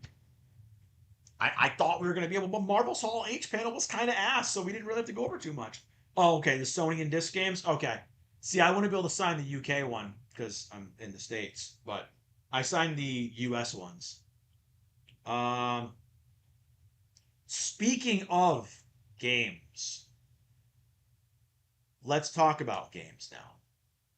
We're gonna end on a little bit of up and a little bit of down. So we're gonna go with the down low first. It's you know what I gotta say. We have had a lot of these podcasts. Nothing but bad news lately. This stream has been positive and up. And maybe that's why things have just kind of gone, right? It's just moved along because it's been good news. It's been happy topics. When we talk about all the bad things, we all get into rants. Chat starts ranting. We all start kind of getting pissed off. And it prolongs the conversation, right? Time to get into some of the bad stuff. I saved it for last. We're going to talk about discs. We're going to talk about Rockstar. Talk about GTA. Some interesting stuff. So we're going to go over here to IGN. I know. Rockstar co-founder says if people want physical game releases, then companies should provide it. Right here. I like that. Funny enough, Grand Theft Auto 6 is not releasing physically. Rockstar Games co-founder Dan Houser believes that if players want their games released on physical media, then companies should provide it. 100%. The former Grand Theft Auto and Red Dead Redemption developer opened up about the state of physical media in the gaming space during a conversation with IGN at San Diego Comic-Con 2026.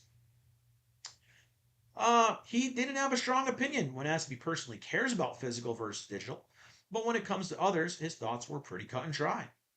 I don't know that I care, but if people want that, I think companies should provide it, he said. But I don't know that I personally care. Again, he started the sentence and ended the sentence with, I don't care. So he wants to make sure you understand he doesn't care. I also think that as critical as people are of digital releases, the ability to update and fix problems in games has been really useful for the quality of games. Here is the problem. Put out a finished product and you won't need to do things on the fly. Finish your game, then release your game. That is what they used to do in the Olden times, guys. In the Stone Age, we used to get a game, it would open out of the package, and it would be finished. Do you know why? Because we had testers and more testers and nerds that sat in these cubicles, like in Grandma's Boy, and tested your games and reported the bugs. You didn't have the players report the goddamn bugs for you after the game launches. Go back to that, maybe. Maybe. Just go back to that. Okay? There's my first rant of the day. Question arrives as gamers of every background take to social media to sound off about the recent changes in physical and digital gaming space. PlayStation has found itself in the headlines for weeks after confirming it would cease production of new physical games starting in 2028. Funnily enough, Rockstar has also been involved in the conversation, with GTA fans still coming to terms with the confirmation that GTA 6 will not ship on a disc when it launches this November. Laszlo Jones, who worked with Hauser at Rockstar before leaving to join him at Absurd Ventures, was also in attendance at SDCC. In his response to the question, he explained his relationship with both physical and digital games. We all have that sort of feeling when you get that copy and you put the disc in the console. But I also have to say I really like being at the airport and going, oh, cool, I can download some quick games to my Steam Deck for this 12-hour flight. That is a big difference. It's a big difference downloading a game to mobile and playing on a mobile as to sitting in your home theater, whatever, in your living room. Big difference. That's what's been interesting. We've worked in digital together a lot for the years, and then making physical product of a comic book is a different creative process, but also just really fulfilling that physical thing. You could say, look, we made something. Hauser interjected saying, I love physical media. The Rockstar co-founder isn't the first developer to share his thoughts about the state of physical media. Nier creator Yoko Taro, Metal Gear Solid creator Hideo Kojima, and Ubisoft boss Yves Guillemot are just a few names who have chimed in with thoughts recently. For now, Hauser is at Absurd Ventures, a company that he founded and officially announced in 2023. I don't know who that is or what that company even does. For more on his thoughts about the industry, you can see what he has said about how people play open world games. So to me, that's a little interesting, right? So again, he's the co-founder, doesn't work for the company anymore, right? So I mean, it's cool that he said something about it. It's cool that others are speaking about it. But again, is it going to change anything? I don't think so. But going off that, and I saw you actually mentioned some Japan stuff.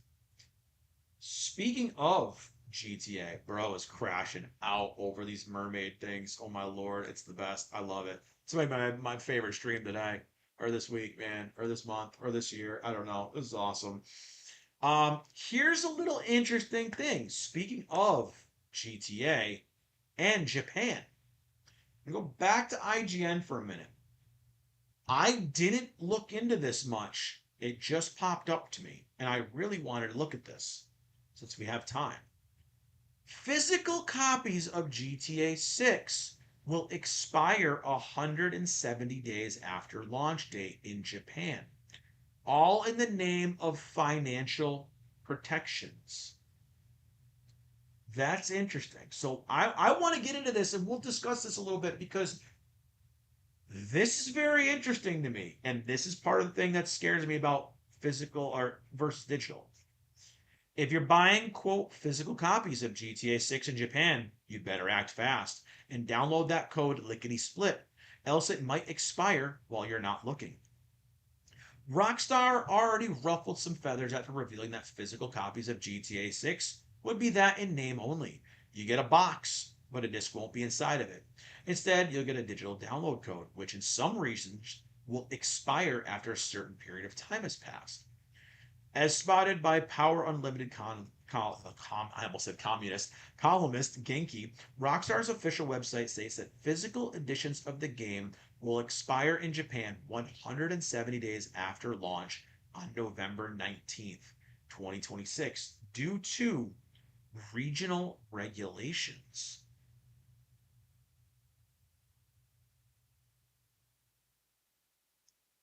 So, there is a correction here.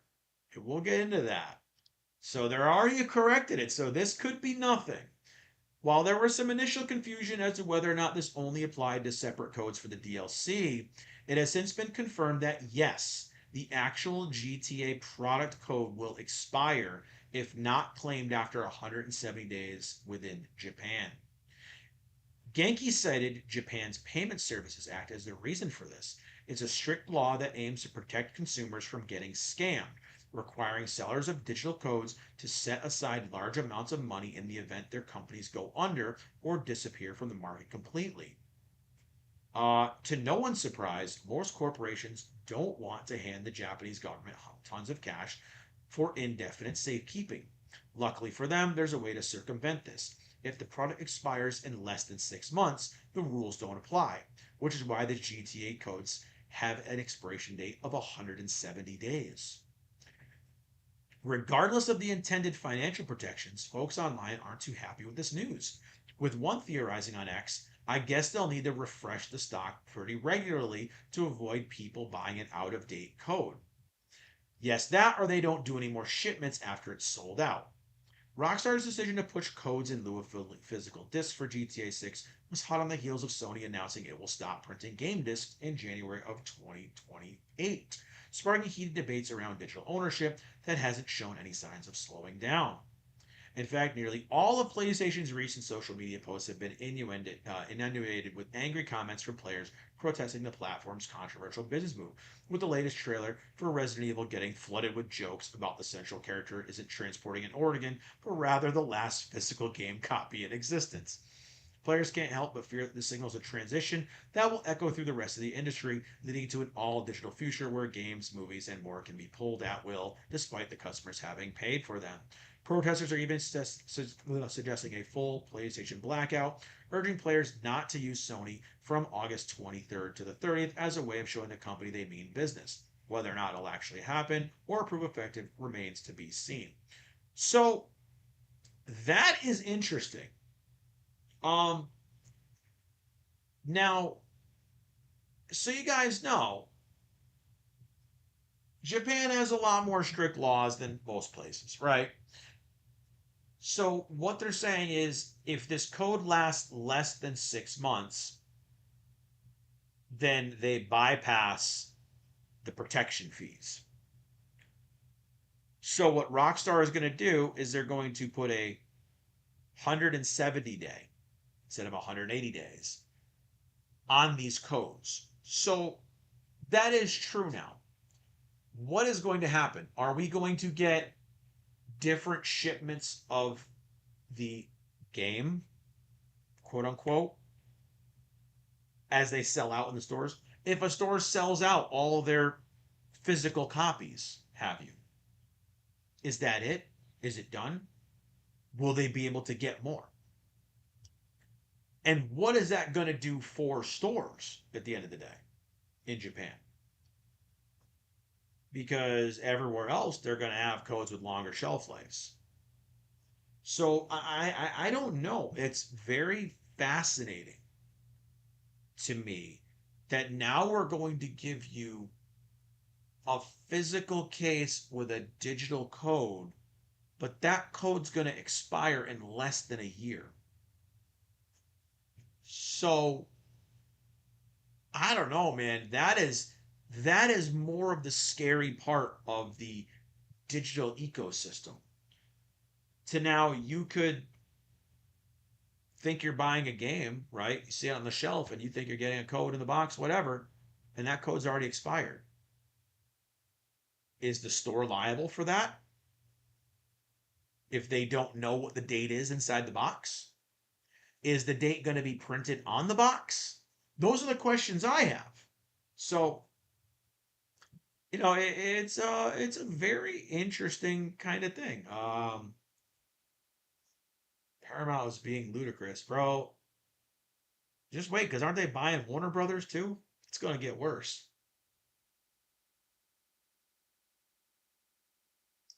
So I don't know. Ooh, I almost knocked my table over or my desk. Ooh. Um, that brings up just way more questions about digital. Like I said, how are these codes going to be distributed? Um, are we going to have, stuff? Oh man, Loud Boy, you had to bring up Xbox. I didn't, I didn't, I didn't know we were going to have time. I don't know if I have it brought up. I don't know if I have it brought up.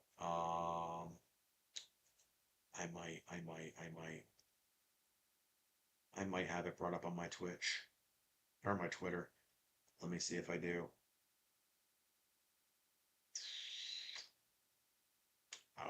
The new Halo remake has been making the rounds. Um, and it's interesting because they added a nice girl boss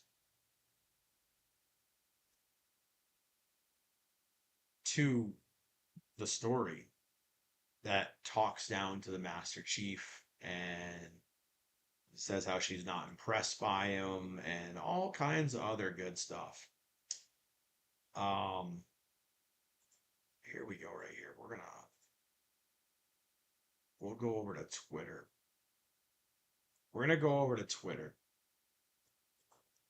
and we're gonna take a look at this because this is exactly why I hate when people remake games and change things.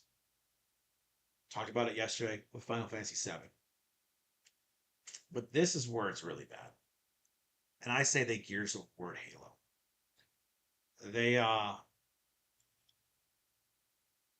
They took Halo and they inserted an ugly, manly girl boss that talks down to the Master Chief. So yeah, I don't even know. Let me grab something real quick, and we're gonna look at this. So this is interesting.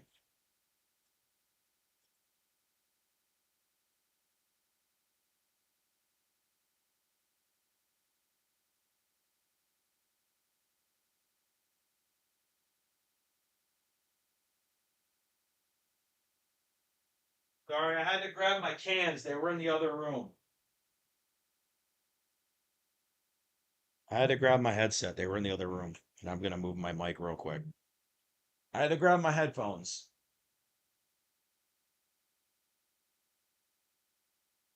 because I want to hear this glorious dialogue that we're getting from Halo.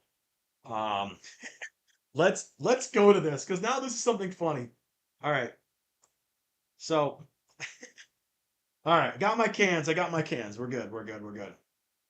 I need to fully immerse myself into the new Halo campaign evolves, guys. Oh man, look at this new stuff they're adding. Here we go right here. Here we go right here. So it says this tweet says, as much as I love playing Campaign Evolve, the cutscene just isn't it. She's acting like she's the main character. And this is the new character that they added to the game with the new missions. Just our girl boss.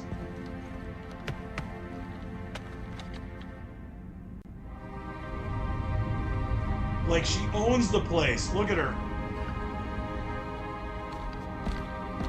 Nice work. Thanks. Spartans aren't the only badasses in the UNSC.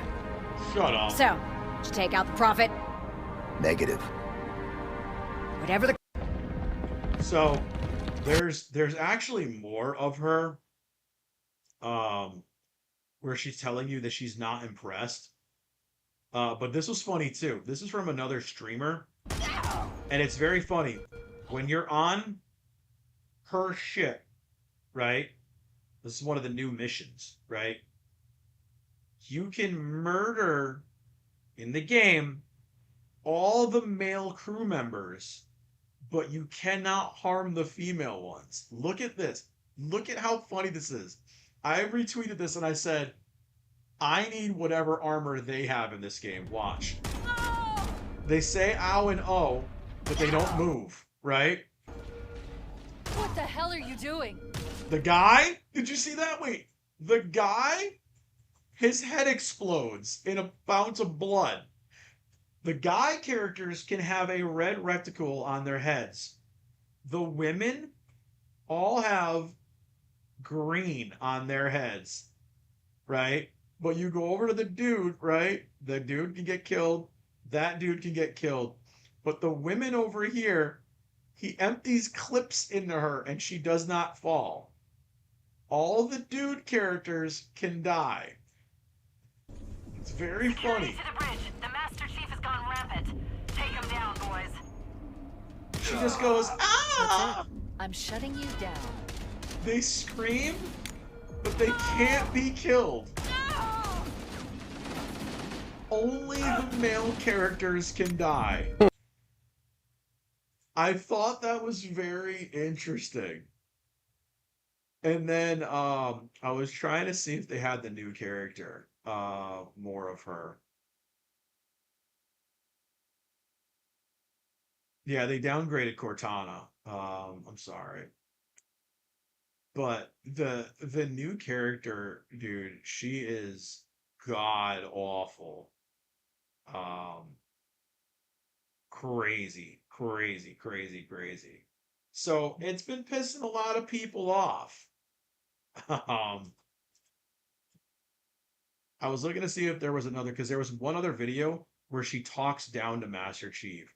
And she's like, yeah, you almost impressed me. You almost impressed me, but not quite. It's like, bro, really? Why? I mean, I just can't, man. I give up. I was excited. I was excited for that. And then I saw and I went, I don't need those extra missions, man. I don't need that.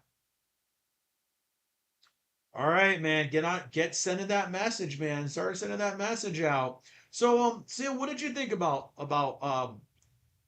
Halo Girl Boss Edition and her not being impressed by the Spartan? Because she's just like, fancy armor doesn't impress me much. And I'm like, she sounds like she's a chain smoker like this. Like she gave her that gruff, manly voice, and it's like, get out. Get the hell out of Halo. Get out. Go. Right now. Sorry. But I'm glad I saw that before I bought it, because I was going to buy it. I was very excited. I love Halo 1. It is my favorite Halo. It's the only one I've gone back to several times. And I guess I'll have to play the old Xbox version again. So, I don't know. What do you guys think about it? That was pretty wild how you could only kill the male crew members on the ship, right? I don't know why they would do that. Why put all these characters on the ship if you can only kill some of them, right? It doesn't make sense to me. That shit was retarded. I agree. 1000%. And just adding this character, it's more of that cringy self-insert kind of nonsense they do with gaming now. And I don't know, man. I don't know. I don't like it. Well, let's I got a little bit more time. We got a little bit more time. Dude, we've been going like 3 hours. We're only at 2. So that's good. Fired through topics today because they were all happy topics. We got some Sony stuff. And it's good Sony stuff today. Again, we're on this trend of good news. It's good news to me. Might not be good to everybody else, but it's good news to me. So we're going to go over to Games Radar. PlayStation announces God of War La Fey release date for February, joining another action-packed month for video games. Days before Persona 4 Revival and Xbox's Fable reboot. This is my problem with this. Why do game companies decide to drop the release dates close to other big games? Especially in the economy right now, where gamers are going to go, well, I only have X amount of dollars this month. What do I want to play? And now you're going to make them choose. Rather than spacing it out, you see Persona's coming, you see Fable's coming. Do you want to put a God of War game that has been controversial, to say the least? And then what they're going to do is they're going to go, well, apparently it didn't do what we thought, like the Horizon games. The Horizon games came out usually around the time the new Zelda games did. So they were trounced by the new Zelda games and forgotten, even though I had way better time with those than the new Zelda games. I know, hate me, I know. It's interesting. Goddamn pop-ups. Quickly following an action-packed reveal a few short months ago, PlayStation has put concrete release date for God of War Lefay to February 16th of 2027. I will be getting it as long as there's a physical copy. Day one, if it's physical copy. Day one. Sony Santa Monica creative head Corey Balrog announced the PS5 exclusive new launch day at San Diego Comic-Con, which was followed by a short and sweet clip posted to PlayStation official social media that shows a brief golden logo. While God of War Lefay is available to wishlist now, pre-orders, pricing, and information aren't available yet. Newsflash, it's going to be $70 or $80. For those out of the loop, God of War Lefay is the first game in the Bloody Action series to not have the main man and God Killer Kratos in the driver's seat. We instead follow the wife he lost before God of War 2018's introduction, Faye, as she travels to an afterlife of the gods and potentially bumps into deities her lover once butchered. That's a rumor. We don't know if it is yet. PlayStation debuted the game with a lengthy look at its epic opening and aerial combat just earlier this summer, perhaps making a release date of next February quite surprising. And yes, the studio is also working on a Kratos-focused game coming sometime after. Despite Sony planning to axe physical disc production the following year, developer Santa Monica have confirmed the game will launch on a proper disc, not a code in the box. Shout out to Santa Monica for sticking to it. And it's going to lead me into this. A new God of War game starring Kratos is already officially in development and directly connects to the events of the Lefay game. I'm all for it. I figured it was going to bridge the gap. Now we're going to move on to the next thing. I am okay with this. A new Santa Monica's Corey Balrog OF did I just announce the next Kratos game. A new God of War game starring Dad of War Kratos is already in development at Sony Santa Monica, and it is set to tie in the events of the upcoming God of War Lefay quite deeply. Speaking during a San Diego Comic-Con panel attended by Games Radar, Sony Santa Monica creative lead Corey Balrog seemingly slips up and mentions that he was recently chatting with the director of the next Kratos game earlier this week about all the different things that are going on. OF, did I just announce the next Kratos game? I'm happy. Kratos-led God of War game didn't receive a title, an estimated launch window, target platforms, or any firm details, but Barlog did offer some light information. Kratos is in another game immediately after this that directly connects the events of the Lefay game, but don't say anything about it to anyone. The franchise is going in some amazing directions. Everything we are doing in the Faye game is a continuation of what came before and to set up and expand on what comes next. The gelatinous cube has been around since the beginning. It's interesting to see how to build this world out. Everything in this game is setting up for something amazing. I think his name is Frank. Don't expect the next game to drop anytime soon, since the studio is still finishing up God of War Lefay, which is also announced coming in February 2020. That is an error. That is an error. They need to get their spell. It is not coming February 2026. It is coming 2027. Wow, they need to fire their editor. The upcoming PS5 game will follow Faye, Kratos' lover, and Atreus' mother, who finds herself stuck in an afterlife full of some very hostile gods and visions of her god-killing husband. The game has apparently been in the studio's plans for nearly 10 years, though it intends to also always tell stories about Kratos. I am okay with that. I am happy with that. And I'm happy to see that despite all the fan backlash and all the hate tubers and all the grifters going, this is dog crap, we're going to replace Kratos. You were wrong. Admit it. Chalk it up to a loss, guys. We all knew Faye was a big part of God of War. If you ever played the new God of War games, you'd know that. Faye is an integral part of the whole story for the new God of War series. Her death sparks everything into motion, right? Kind of like the reason why Kratos is covered in ashes in the first game series plays an integral part of his whole story in the Greek saga, right? The wives, the family, the loss all play integral roles of the story. I know in the modern God of War games, he's not as perverse, he's not as violent, he's not as... I get it. He is an older Kratos who has been given a second chance. And he's trying to learn from his mistakes. And again, it's one of those things. The story is also, you can't escape your past. What happens to Kratos throughout these two games? His past comes back. His violence comes back. He digs up the past. He brings out the blades of chaos again. It all comes back around.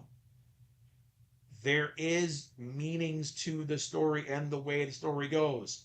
I get it. We all miss the old hack and slash, bang every girl, nudity ever. We all miss that Kratos era. We do.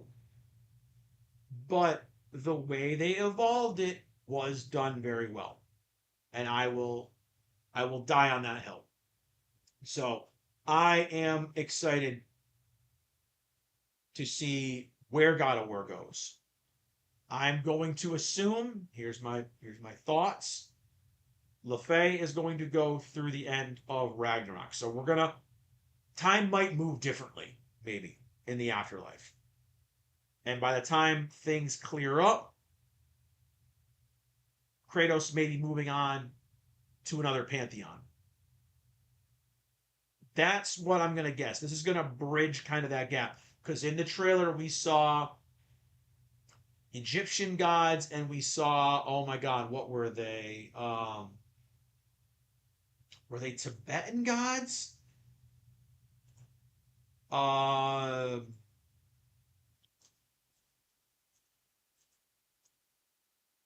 think it was the Tibetan god, right? Yes, Mongolian. Yes, Mongolian.